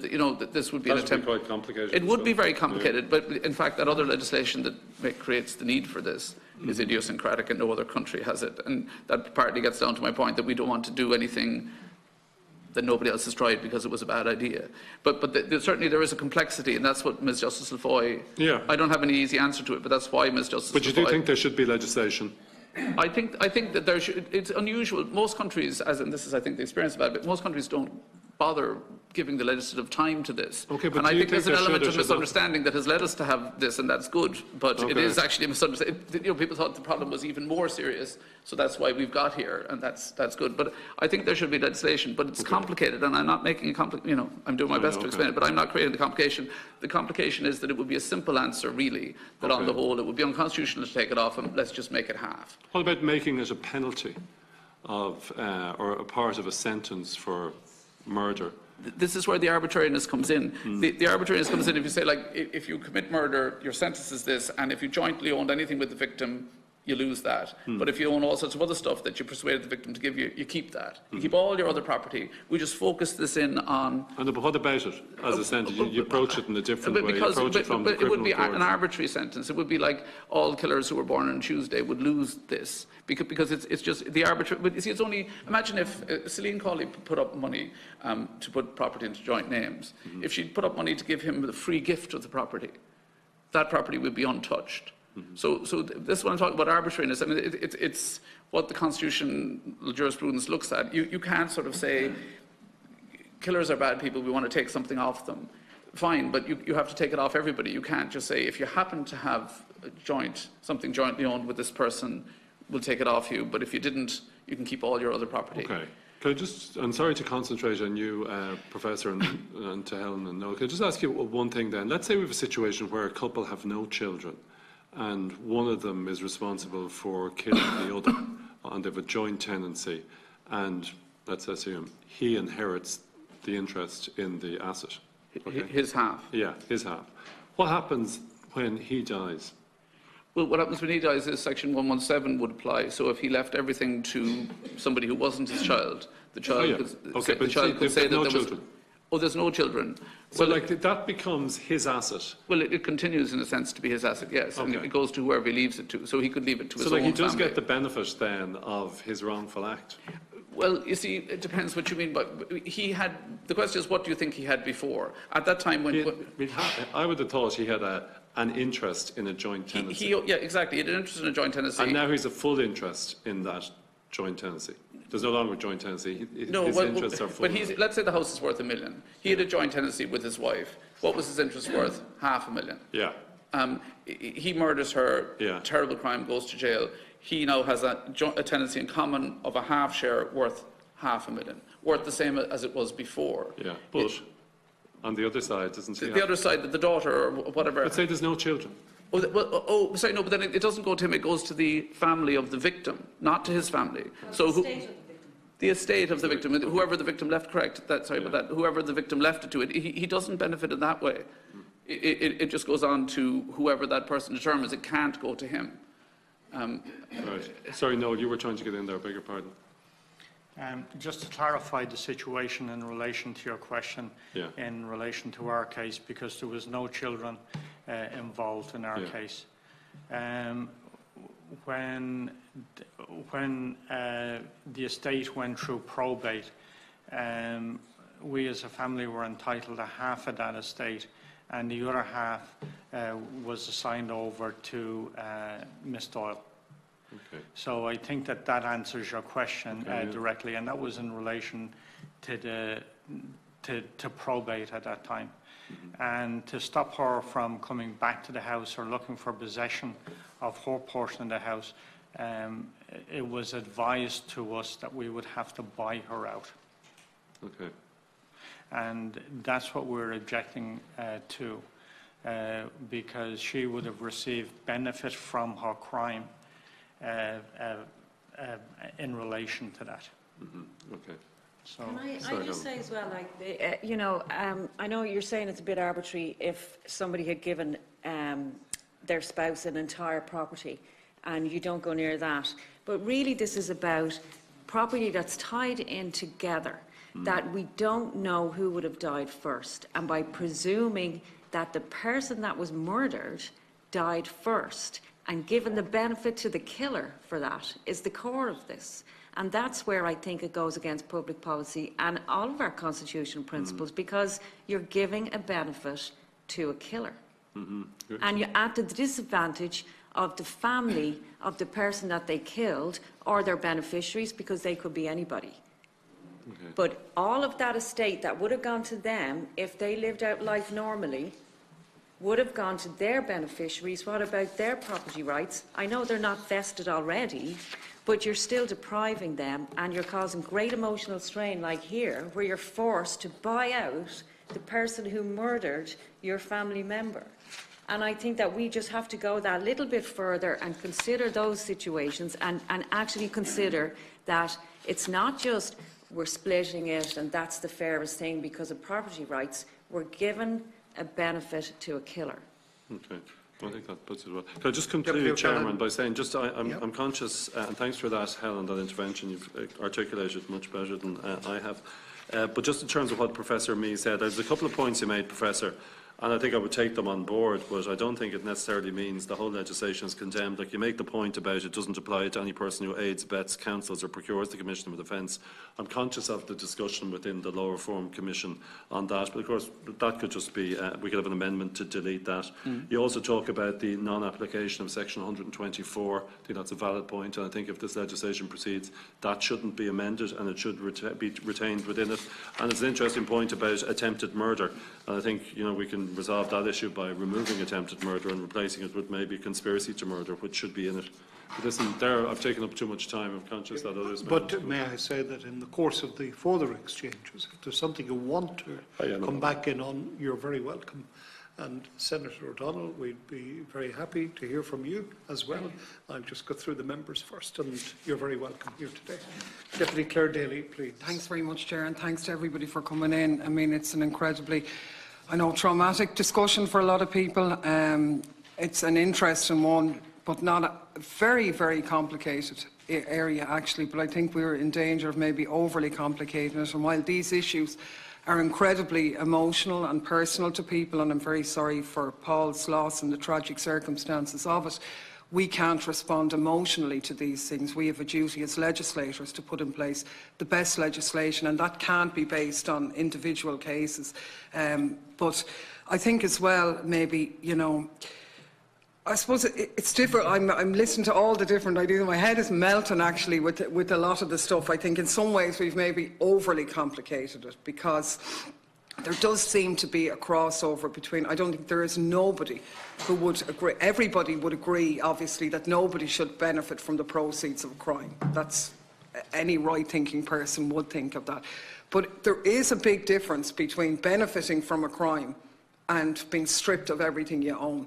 And if you have a legal right to property, be it through a joint arrangement or whatever, it's still yours. Now, if we're saying as a penalty for the crime that you committed, the judge should look at everything and say, well, OK, because you've done a crime, you should be stripped of everything you own. You should have no ownership rights. The old system, that's one thing. I don't think we are saying that. So if we're saying there should be a punishment for the crime, that crime needs to be ascertained or whatever. And I think that's there. The complication here is we're talking about the most horrific circumstances in some ways, where people who had a relationship or had a connection and joint ownership, that they severed that link through a violent death or whatever. Now, we know when relationships sever, it can be also messy and hugely cumbersome. Anyway, you know, if the person was killed in an accident or something, you know, you could be left with this mess if you didn't deal with your separation properly and that. So I'm not clarifying it, but that's, the background is messy as far as I'm concerned. I suppose what I'm looking at, I'm struck by John's point that, look, we don't have a particularly weird law here, and already cases have awarded that 50% rule. And so I'm actually not sure where the benefit of Jim's legislation is coming from. I think it overly complicates the situation. I think the point about the attempted murder, obviously clear, no succession arises, that shouldn't be in it, like, because we're only dealing with the succession issues here. But when we look at stuff like manslaughter and murder and other heinous crimes, and these obviously are heinous crimes, the bill is given a lot of latitude to the courts.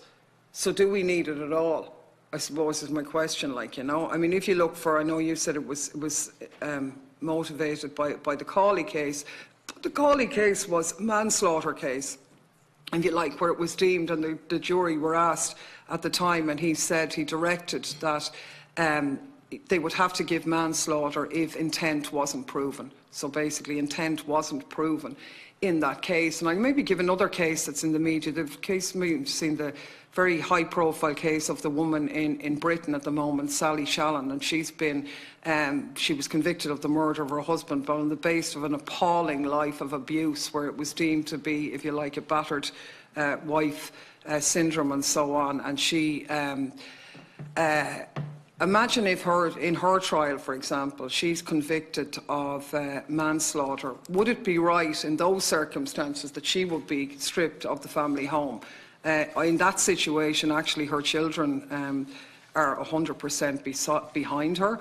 But what if you had another circumstances whereby maybe one child sided with the mother, one side sided with the father, and, you know, how is this going to pan itself out if the mother gets out of prison or whatever? Because that's manslaughter. She could be deemed for that. So under this legislation, is someone like that, who I would say is a victim, being robbed of everything in her home and all of that? So that's something that I'd maybe like people to kind of comment on. But I suppose my other question is, and I have a few technical ones then after that, is if the courts already tend to give the 50-50, what's the point of the legislation? Is the purpose of this to go further and strip the offender of more?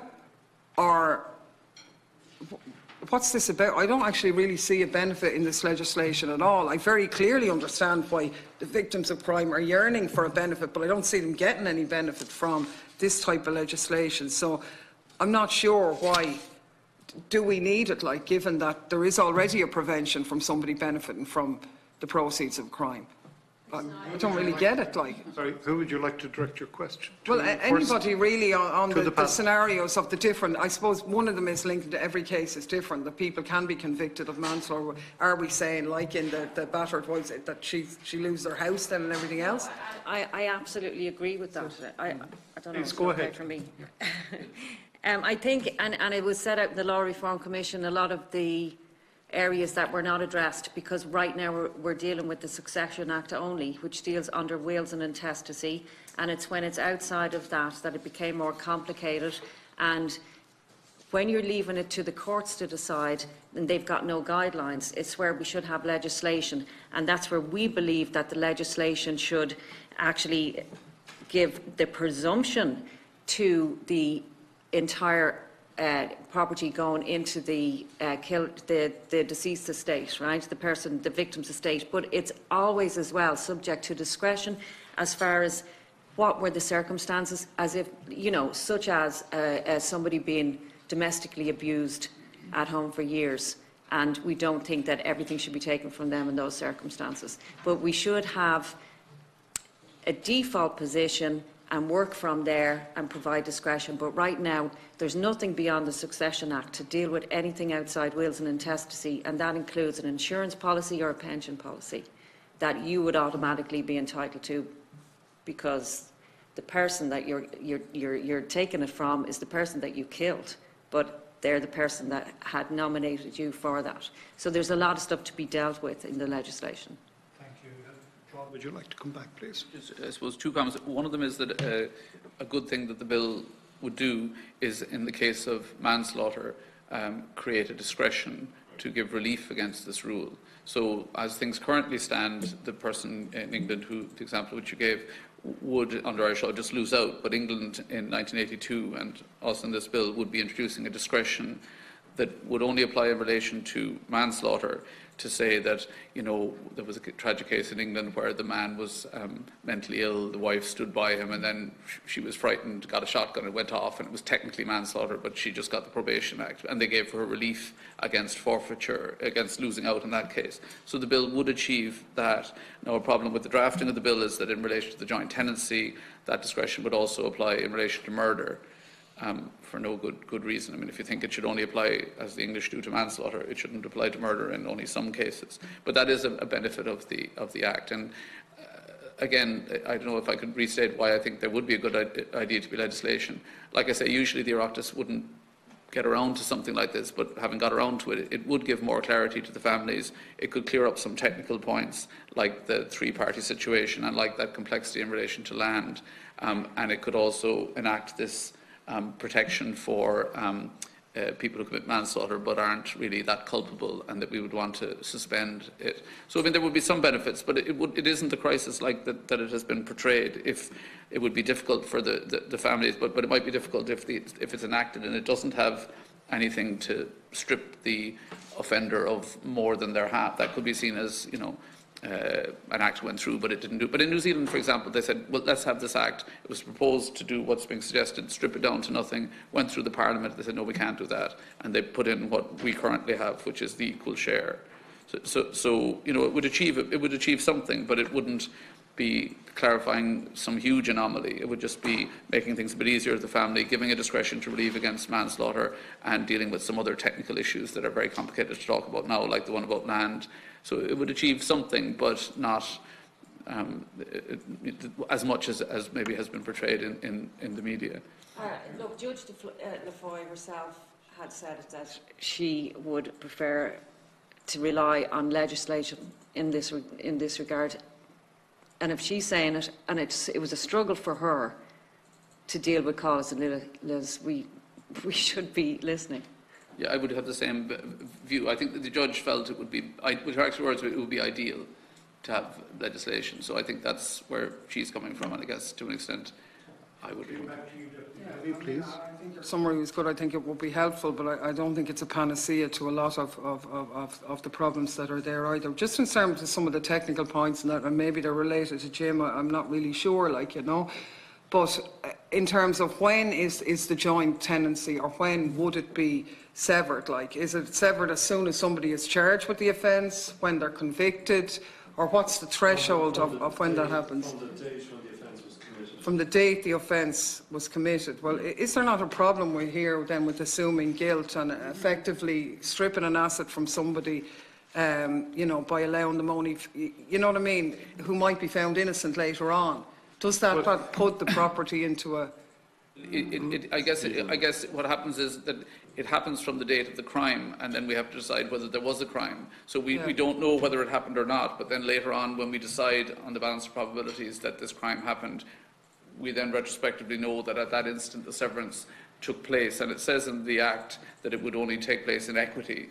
So there would be a kind of a trust, and the wording again is unclear. Part of my difficulty, which I haven't been able to explain, is that an awful lot of the wording in this is unsatisfactory and unclear, and I wrote like 30 pages talking about these very small things, which any of which could drag a victim into court, because so it has to be got right. But it says that the interest shall stand severed. The legal and the beneficial interest shall stand severed from the moment of the crime. Then somewhere else it says that the next section says that there'll be a constructive trust, and those kind of don't mean the same thing legal. You know, the wording is off there, but something happens at the moment of the crime, and only later do we know that. To be honest, I don't think that's the way I guess it would be in other jurisdictions, and that's the way it is at the moment. At the time of the crime, there's a constructive trust, but we later on have to prove that the crime happened. Maybe, Jim, would you like to come back on the point that Deputy Daly has raised, that Clare has raised in relation to the application from the date of the crime? Well, sorry, it's in section 46C 1A. I don't think that is problematic. I don't think it's an issue that if there is going to be a severance, that you identify it severed from the date of the offence. I don't think that's an issue. It doesn't really alter it. Obviously, there is a process for a court to determine whether or not it should stand severed. But if the court, based on the evidence, reaches a conclusion that the provision applies, well, then it just retrospectively applies it from the date of the offence when it's committed. Like, what happens if nobody makes an application to the court to determine whether the tenancy should be severed or not? Do you know what I mean? Like, I know, but I suppose this is for the benefit of people to bring an application. It's for the benefit of families primarily to bring an application. There may be situations where people don't bring an application. Yeah, so like what happens then? I don't know. Like, it remains, as was identified by the professor, that the person who, I suppose, in the joint tenant, they become ultimately they assume their own interest and the interest of the other joint tenant. To some extent, it's a bit like saying, what happens if there was a crime and nobody knew about it? What if someone got away with murder? Well, you know. So if someone got away with murder, in principle, there should have been the severance. They shouldn't have been allowed from that moment, but we never found out, and they got away with it. I mean, in other words, the law is constrained by the facts of reality. How do we know what happened? But if we know what happened, the family can go forward and say there's going to be a severance from that date. If nobody ever finds, so in theory it happens, but nobody knows that it happened. But that's life. You know, it's like saying, what if you got away with murder? Well, then, but this provides, I suppose, a roadmap for people to bring an application. I can't see how... If he brings an application, nothing Nothing happens. happens. Nothing happens. It's like we didn't know that. Similarly, Yeah, if there was a so crime and we didn't know what happened. There's no impact at all. There's in, no, in terms of that, in practical terms, there's no impact, because unless it comes to the knowledge of the legal system, Yeah. you know, it won't have any effects. I don't think that's avoidable. Yeah. Yeah, no, It's an interesting question, but I think it's it's an important one. You know, you're thinking, is the property going to be held up in trust for years, saying that the children or whatever not being able to access it, or whatever it can cause. You know, that's an interesting one. Okay. And yeah, okay. Yeah, further? no, that's okay. Yeah. Okay, Deputy Daly, thank you. Deputy Donegal-Leary, please. And I suppose just to thank all the speakers for coming, and I suppose in particular to thank Noel. I'm sure it was extremely difficult to go through those facts again, but to thank Professor Mee and Ms Doyle as well for your testimony. I suppose it's very difficult because, like, on the face of it,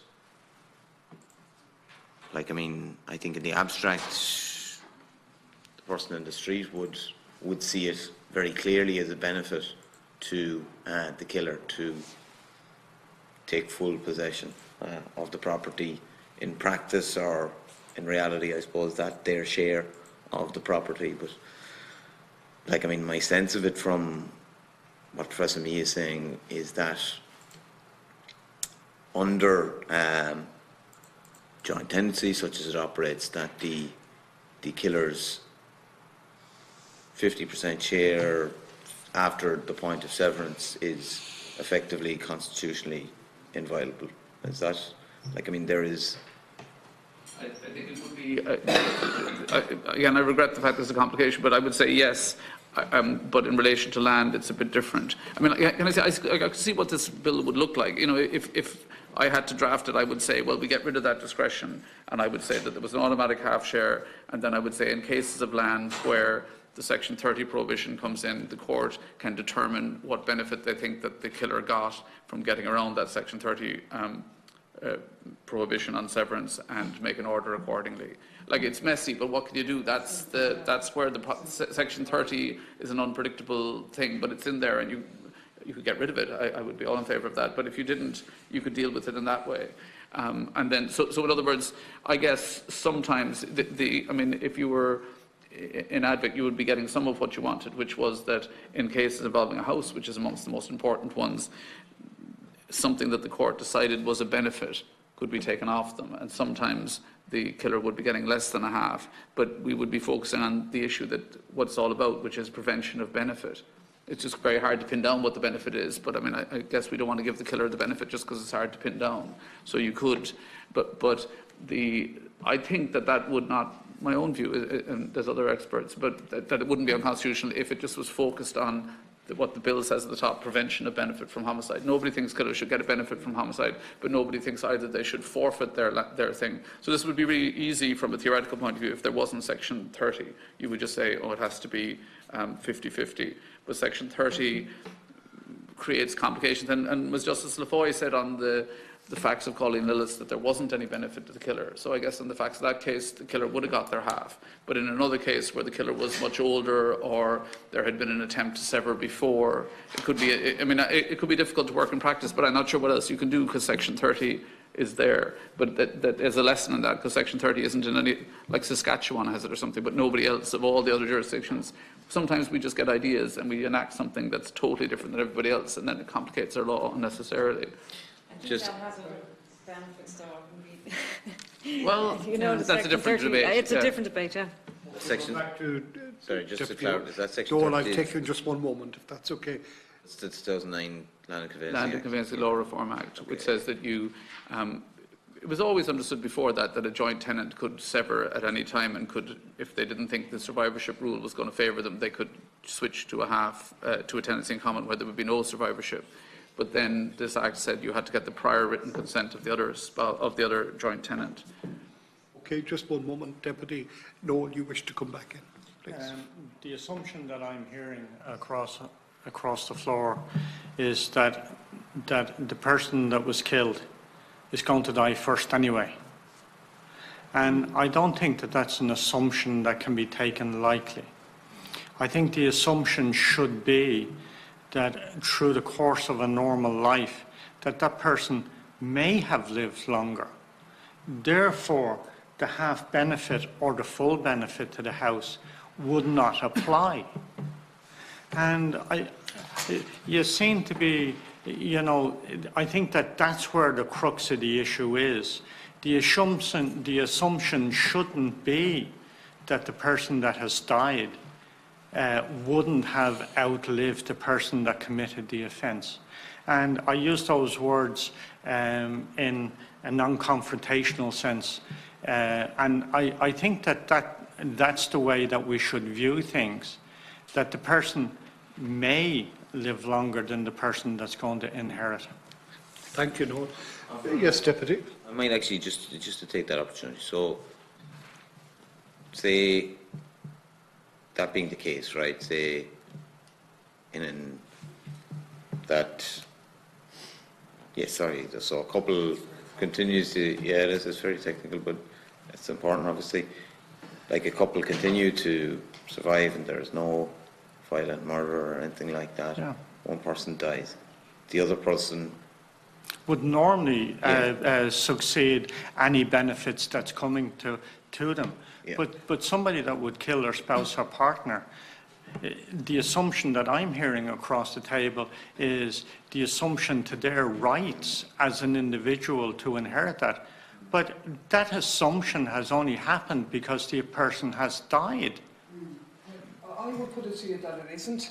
It has happened because the people were connected legally and their joint ownership. It was their relationship which gave them that ownership then, because they jointly own that property. So in the tragic case of your brother, for example, if the separation had been completed, we wouldn't be here talking about this at all, because the legal interest which his ex-wife had at that time would have been gone, like, but she had a legal, it was her property up until the point they completed the separate. So it was their connection that gives the ownership right, not the death, and that's what we're trying to balance, you know. I understand totally what you're saying. However, when you look at individual rights over the period of a lifetime, you can take the assumption that somebody will die first. And the assumption I feel that's being made across the table is that he would have died first and that she would have been entitled to that anyway. But the normal course of events didn't determine that. Now, we can look at why my brother was murdered, but if you leave that aside and have a look at the other 225 cases that has happened since 1996, you can't say that the partner that was killed or died didn't or wouldn't have outlived the other partner. So that assumption can't be held. No, I don't think anybody is assuming that, but it's more like while you're legally connected and, you know, it's your bit, if you like, you know what I mean? It's until you separate. Had the separation been completed or divorce, we wouldn't be having this conversation, you know. But yeah, I know Noel or John wanted to come in on that one. I just want. Well, I need to get back to Deputy O'Leary, whose question. John, did you want to add? Would you mind if I ask just on, because I think it is quite central. Yeah, please go ahead. But am I right in understanding, right, in those circumstances, that somebody dies in the ordinary course of things without a murder, that person would not necessarily, just to understand this, would not necessarily benefit from the entire property, from survivorship, sorry, but that is through either intestacy or through a will that they would take the full possession of the house, or how? No, it would. I mean, we've kind of been taught. So what survivorship is outside the will. So imagine there never, as it should have been any murder. Then 20 years later, one of them dies. Whoever dies, their share is automatically extinguished, and the other person's share becomes everything. So, and that doesn't happen by virtue of a will. It happens automatically because of the nature of the institution that is a joint tenancy. Just see that this is a key point. If you have two people who are joint tenants and we say, well, who would die first? I guess the answer is we can't know. So Ms. Justice Lafoy said in the case, it's so imponderable, I can't tell who's going to die first. And the other key point is, when it isn't land, anybody can sever at any time without permission from the other person. They could go to their solicitor and make a deed that has nothing to do with the other person. So outside land, it's hard to see how the killer is benefiting, because instead of murdering the other person, they could just do it automatically themselves in an office without permission, and they would achieve that. So that's partly what's motivated other countries. You could get there any time you wanted yourself. But what's unusual about the land situation here, because of Section 30, is you couldn't do it yourself.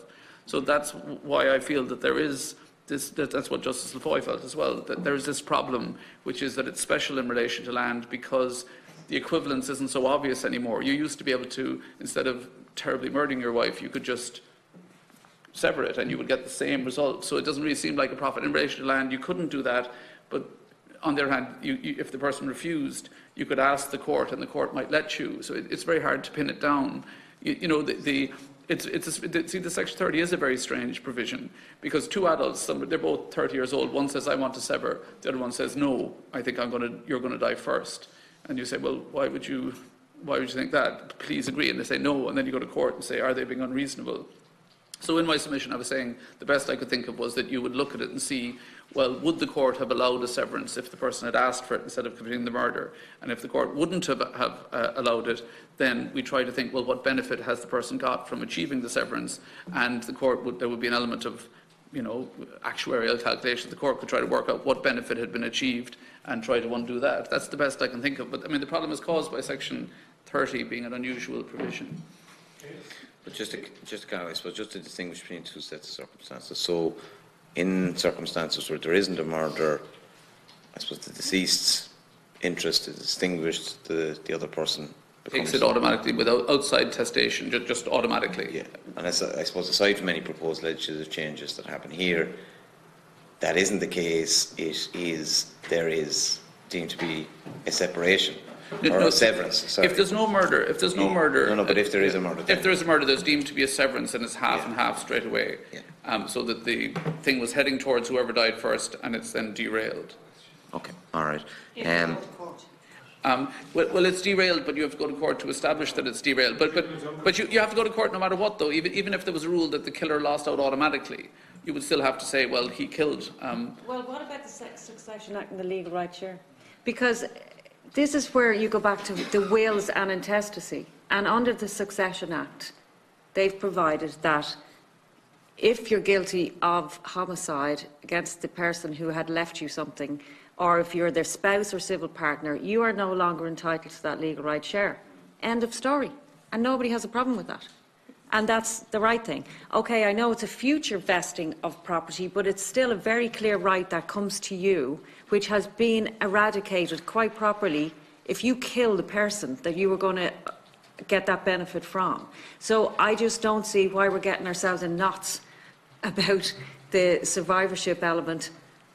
It should just be amended to include situations such as joint tenancies. Well, and I think it's a bit more complicated, but I think we can deal with it, and I don't think we should have any qualms about taking the presumption that the killer would have died first in the normal course of events, because why should the presumption be in their favour?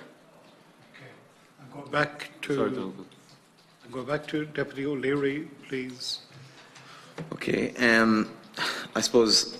I think, Professor, you possibly had another point to add, but if you can address it maybe along with this one, just I suppose for efficiency's sake or whatever. Am I right in understanding that your position in relation to legislation, that there is a need for legislation, but essentially it's just to clarify what is a jurisprudence rule? That Justice Lafoy has said that the precedent is that there is a constructive trust and that the property is managed in that way, that be clarified as through statute, that be a legislative rule. Or are there additional points? I know you've raised a point in relation to land and conveyancing, and you seem to speak favourably about the legislation in New Zealand. Are there other elements of, perhaps I'm misunderstanding you there, but are there elements of the legislation there that we need to take into account? We're getting most of it. I think that there should be legislation, to clarify it, and unfortunately because of this Section 30 complexity, and also to get the discretion that Deputy Daly referred to for the person who commits manslaughter who isn't that blameworthy. So there are those benefits. But life would be a lot easier for all of us if we didn't have Section 30. I could make a very simple argument, which would be, I'm afraid that it has to be 50-50, but you just need something to deal with Section 30. The bill is useful because it reduces the uncertainty for families, reduces legal costs, I guess, and you give a discretion in relation to manslaughter when somebody isn't very blameworthy, and you make a decision on the 3-party joint tenancy cases where there's different ways you go. You pick one, so there wouldn't ever have to be litigation. So you'd achieve something, but it's not an easy thing to draft, and it needs work. Okay. Just, I suppose, just to step away maybe from the joint tenancy for a brief second. Just, there seem to be, in Noel, your brother's case, there seem to be, and if I'm understanding your presentation of it correctly, ultimately the, or perhaps I'm not, but the death benefit and pension, this was paid out to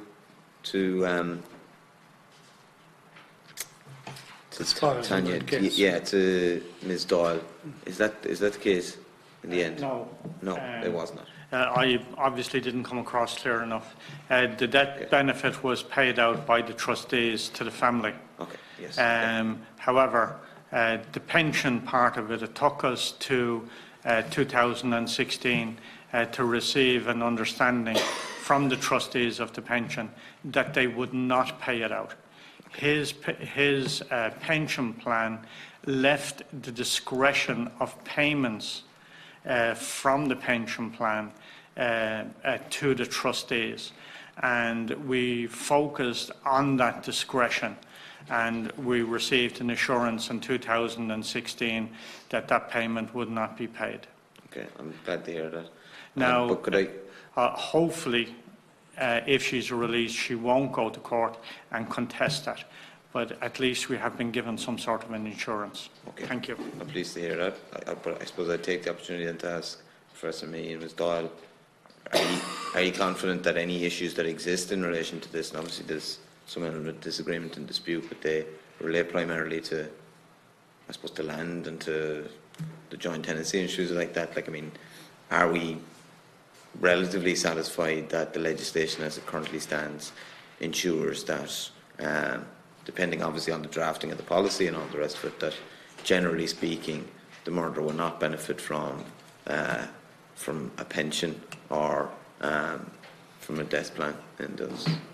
Well, you see, it's all in the draft. I mean, you say there, like, it was all perfectly drafted. So, for example, the current draft says that a person can't benefit from any property that the victim had an interest in.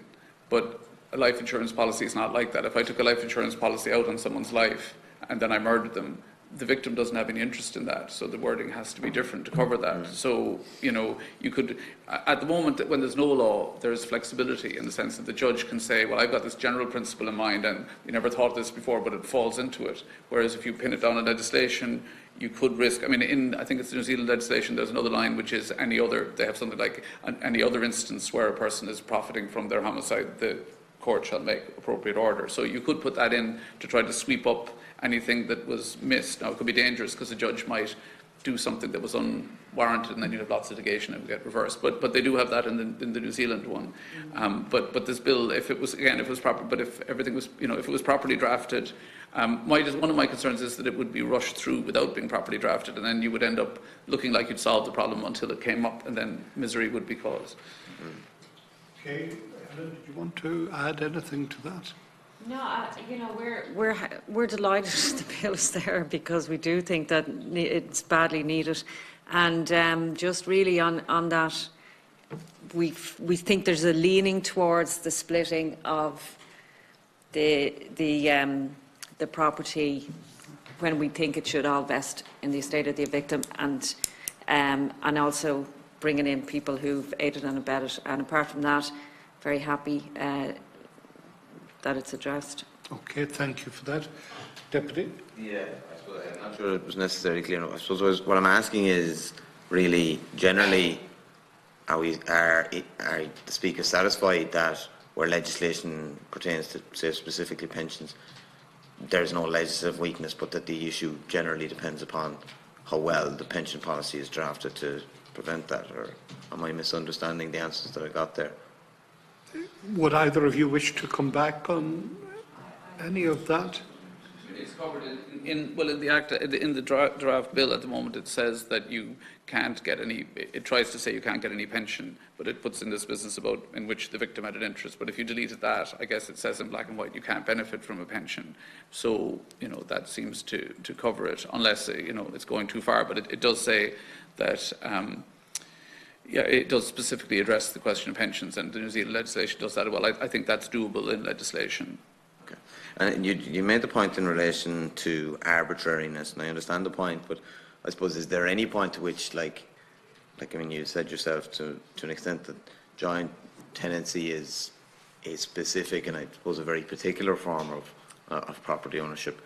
Is there any extent to which you could, I suppose that it would be reasonable to argue that, well, in relation to all these other properties, it's very difficult to establish, how they might be split, or what claim the deceased might have to them, or what claim the murderer might have to them. But in relation to a joint tenancy, given the specific instance of the case, of the property, it's a tenancy jointly held, potentially the deceased would have come to benefit from the entirety of the property, and that's relatively clear in that sense. So is there any extent to which it's arguable that it's not arbitrary because we have an understanding of what might otherwise have happened with that property?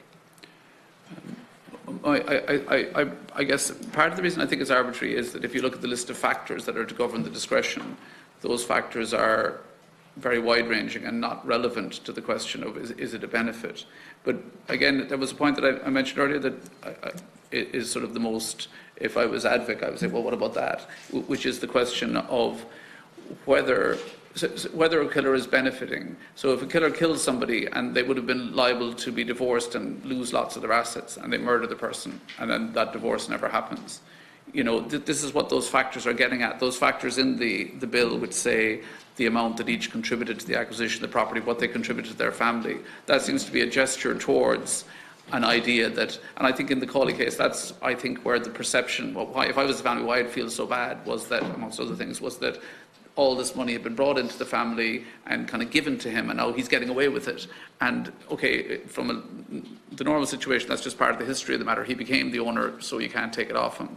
But he is also escaping getting divorced and having, so I think this would take a lot of thought. You can't just write it into this bill, but a lot of thought would be, well, is it appropriate to allow the estate of maybe just a murdered victim, but maybe in unusual cases where it might help the children, should the estate be able to make a claim under divorce or civil partnership or cohabitation legislation? And like I said, if I was the Hall family, I don't see anything in this bill that would help my situation. Whereas possibly, certainly, as I said, if someone emptied your bank account, and you divorced them, and they would take it back off them. But it's not easy. Like in New Zealand, this is specifically in the legislation. But in New Zealand, you have a fixed. You're more or less getting half. So you can say, well, I lost my half. In Ireland, the money you get depends on sort of what you need to live. I say, well, you're dead now, so you don't need it to live. So that it's not easy to do, but it's possible if you thought very carefully about it. So, again, if you wanted to get the bill through, you could just get rid of the discretion, make it half, put something in to deal with Section 30, unfortunately complicated, but what can you do? And then say, as I would say if I was the Minister and the Hall family, we'll have to look into it and see what we can do to help you, because you don't want to legislate for whatever was the latest terrible thing, as Deputy Daly said, that happened, so that this would possibly address the concerns of one set of victims, the next set of victims will have, and these things don't get amended, so that you could look at it. I'm not 100% sure that it would be a good idea, just because how would you control it, but at least you could look into it. But I guess where I'm coming from is you should be thinking about it, and it certainly would be something that other countries haven't done, but as to whether it would work on the whole, I don't know, but I just feel that's an area of inquiry that you could go down. But this bill, I would suggest, should be like the New Zealand bill. It's just a standalone bill. It's quite detailed. It deals with these things. It says you can't get a benefit in pensions. It says 50-50 on the thing, and it says discretion to help the people of manslaughter. It's not that there's sort of a shape that a bill would take, and this isn't quite it yet. But that's what I would personally do. Okay, nothing further. Going back to you, Deputy. No, Joel, just a final point there, just in relation to, I just want to understand this better, the point in relation to Deputy O'Caoláin and yourself, and you were discussing in relation to the fact that aiding and abetting isn't included. I think the Law Reform Commission and Deputy O'Caoláin seem to understand that somebody who could be convicted of conspiracy would be charged as though they were guilty of, or I suppose potentially facing the charge of murder. But you seem to have a contrary view that, like, I mean, that, I suppose, what's the distinction between aiding and abetting and conspiracy? Is it one and the same? And, like, I mean, is it, like, I presume the intention with not including aiding and abetting is, like, I mean, that there might be somebody who maybe, oh, go on, I'll just leave you answer as well. Well, yeah, I don't think it's about conspiracy. I think in some ways, Deputy O'Caoláin, you're kind of assuming that they didn't make as bad a mistake as they did, if you know what I mean. Like, what they were saying, I find it very hard to understand, but as I understand it, very hard to justify. So basically, they're looking at the definition of an accomplice, which this 1997 legislation says they're tried as a principal offender, they're as bad as a principal offender. And they're saying, yeah, but this is the civil law now, we don't have to agree with what the criminal law say. We're second guessing that and looking at it and saying, you mightn't be a very bad person, there might be a range of culpability. Okay, you hired a hitman, that's bad, but you just drove the car and you were young. It's not as bad. So we're not going to take it off you. But the proper response to that is to say, well, it's murder. The criminal law said it's murder. It's the worst crime on our statute books. You're guilty of murder. That's it. The civil law can't second guess it and say, I know that we think you're a murderer in the criminal law, but we kind of don't think it's too bad. And what Deputy O'Caoláin was saying was that these people who aid and abet, accomplices are tried as principal offenders. And yes, they are. But if you read what they're saying is, we're going to separate it out. These people who are guilty as principal offenders because they aided and abetted, we're going to just totally exclude them from the legislation. And then the other ones who carried it out themselves. So a gangland leader who got other people to kill people could inherit. Or you hired the hitman, the Nevin case, you could inherit it.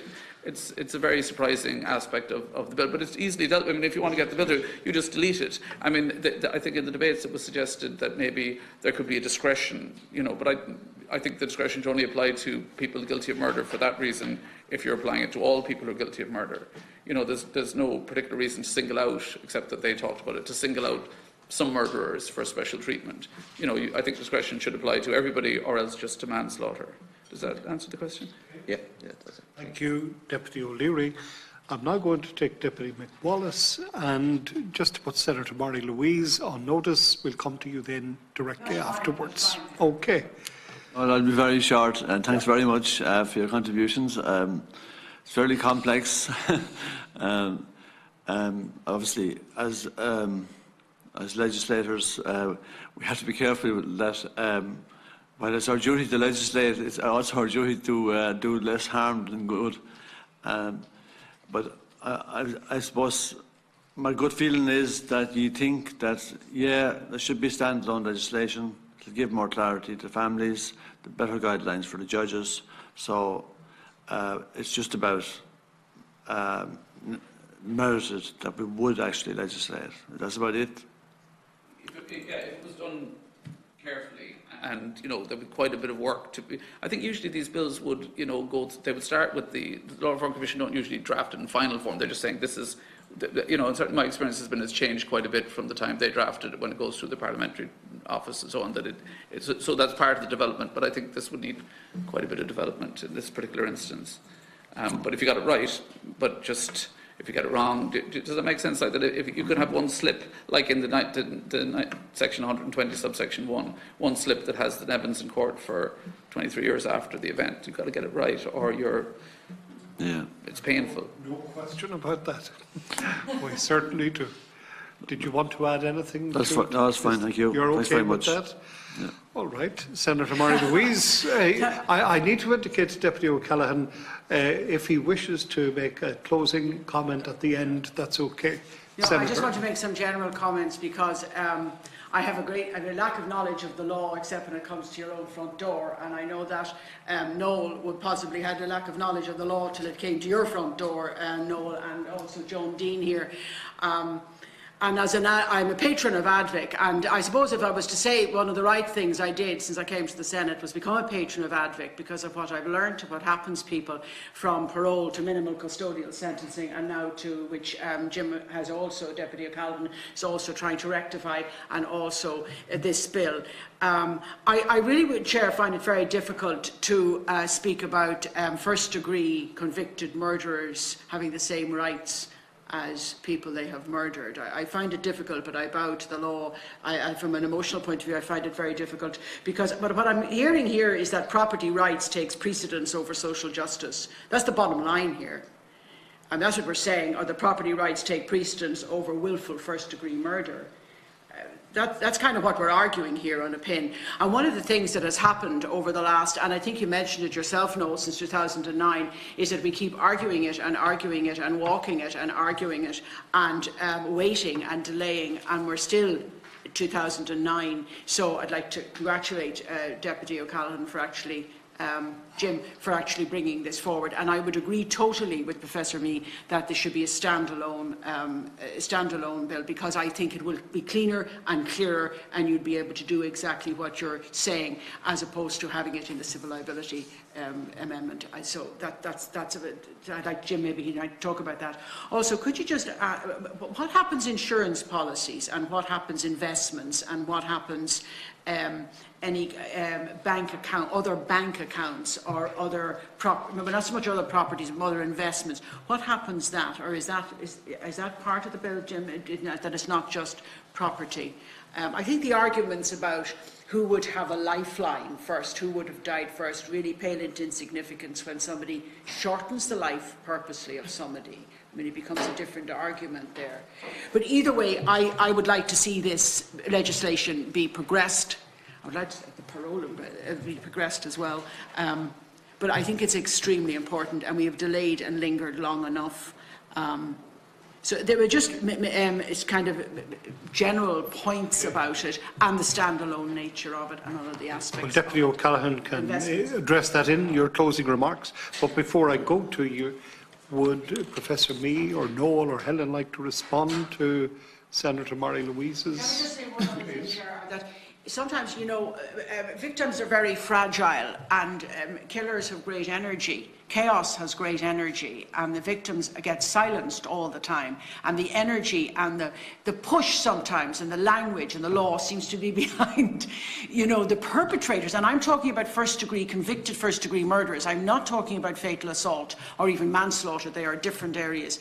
But there seems to be an energy behind this, even coming back to court and on the pin of the law. And the victims are left waiting, delaying, being delayed and waiting. You know, and we argue the clippings of tin around the victims. I mean, and the power seems to be in the chaos, and the energy seems to be there, and not on the victim should come first. And everything surrounding them, and our inference is in the wrong place. Thank you for that, Senator. Is there anything you would like to add to the Senator's remarks? Respond? I agree, but I guess that the weapon of chaos is lack of clarity. So that's why it's good to have legislation, but also it has to be right. You know, you said we waited so long, but then if you get something that isn't right, then that's a perfect weapon for the person with the energy who says, oh, look at this. And then I mean, one other point that hasn't come up, and I guess it's worth airing, is the other offences like assisted suicide, or less importantly, infanticide. But assisted suicide, in the Law Reform Commission's report, they said most people thought that should be included, and then they just never mentioned it again, and didn't include it. So you could see somebody who kind of messes with the head of someone and you know, gets them to commit suicide, and then they inherit. That would be very bad. On the other hand, you know, you could be assisting suicide in a much less morally blameworthy way if someone was at the end of their life and was in great pain. But possibly it should be in the bill and covered by the discretion, so that you could have a discretion to relieve against that in a meritorious case, but in a less meritorious case, because I think you could profit if you manipulated somebody and got them to commit suicide.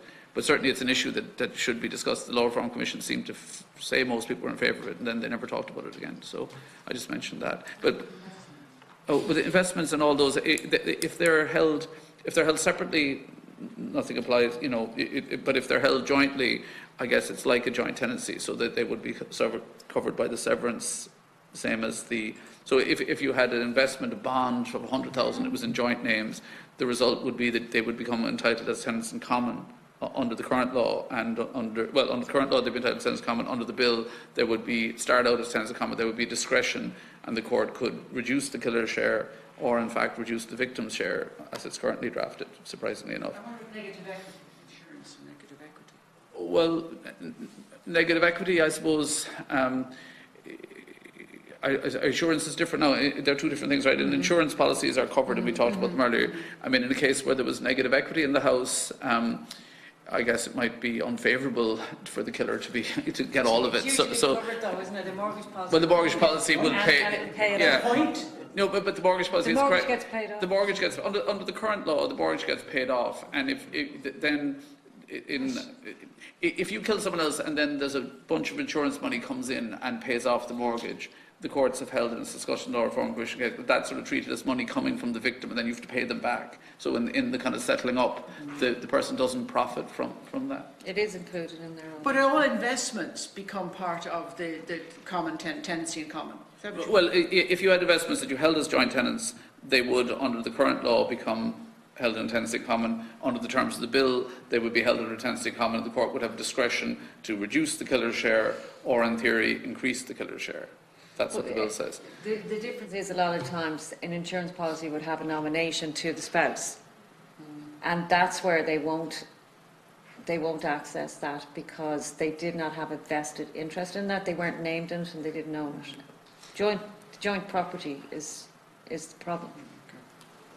Okay, well, listen, we're going to go back to the proponent of the legislation for a last... Concluding remarks, as you'd say, Chairman. First thing I want to do is I want to thank Helen, Noel and John for coming in, for the detailed consideration they've given to the legislation, and for the written reports they prepared in respect of it.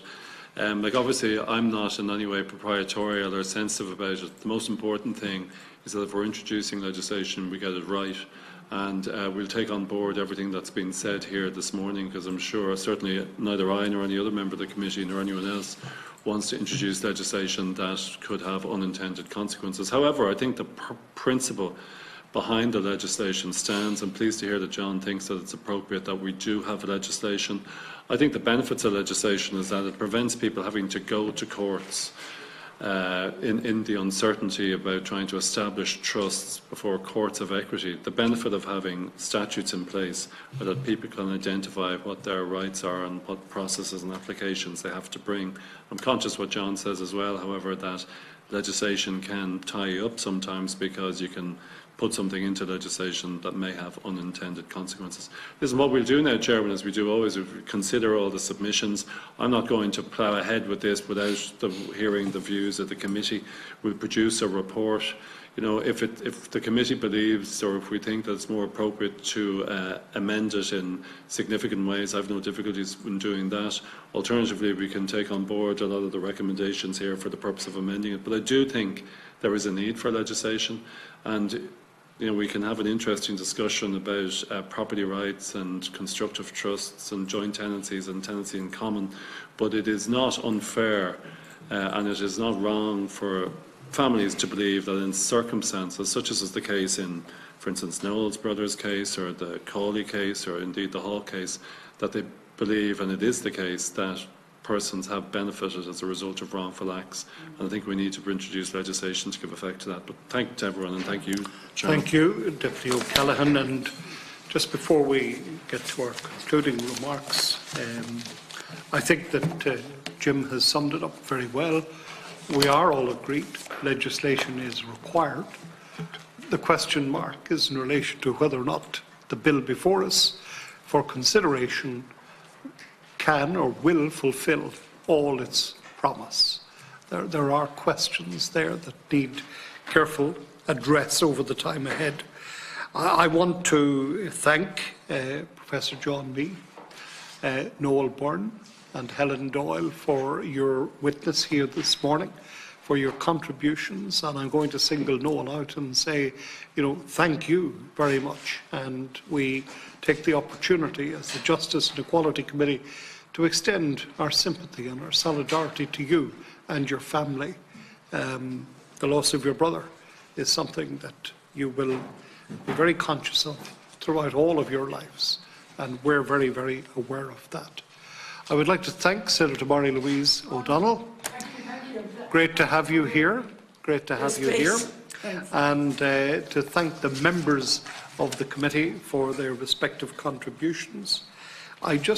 Before I wrap up, I just need to check a matter we were dealing with earlier, the IDS. We didn't hone in on a proposed day and time in terms of our engagement with the CEO and the representatives of that body. I'm wondering, business starts at 2 o'clock on a Tuesday. I don't want to take the risk of some of you having other responsibilities. Would 12 noon on a Tuesday work? The coming Tuesday, perhaps? It wouldn't suit you, Jim? Well, could we go to 1? Mightn't work. No? Is 2 o'clock a big issue with the commencement of business? No? Okay. Would 2 work? 2 is grand, yeah. Well, I'm going to seek a meeting for 2 o'clock next Tuesday, in line with what we discussed earlier. And I'll seek to book the room and inform you. If it doesn't work, I'll go for the following Tuesday. So, without any further ado, I want to thank our witnesses once again, and to thank our guests in the visitors' gallery. The joint committee is now adjourned until 9 a.m. on Wednesday, the 3rd of April. Goramila Maigov.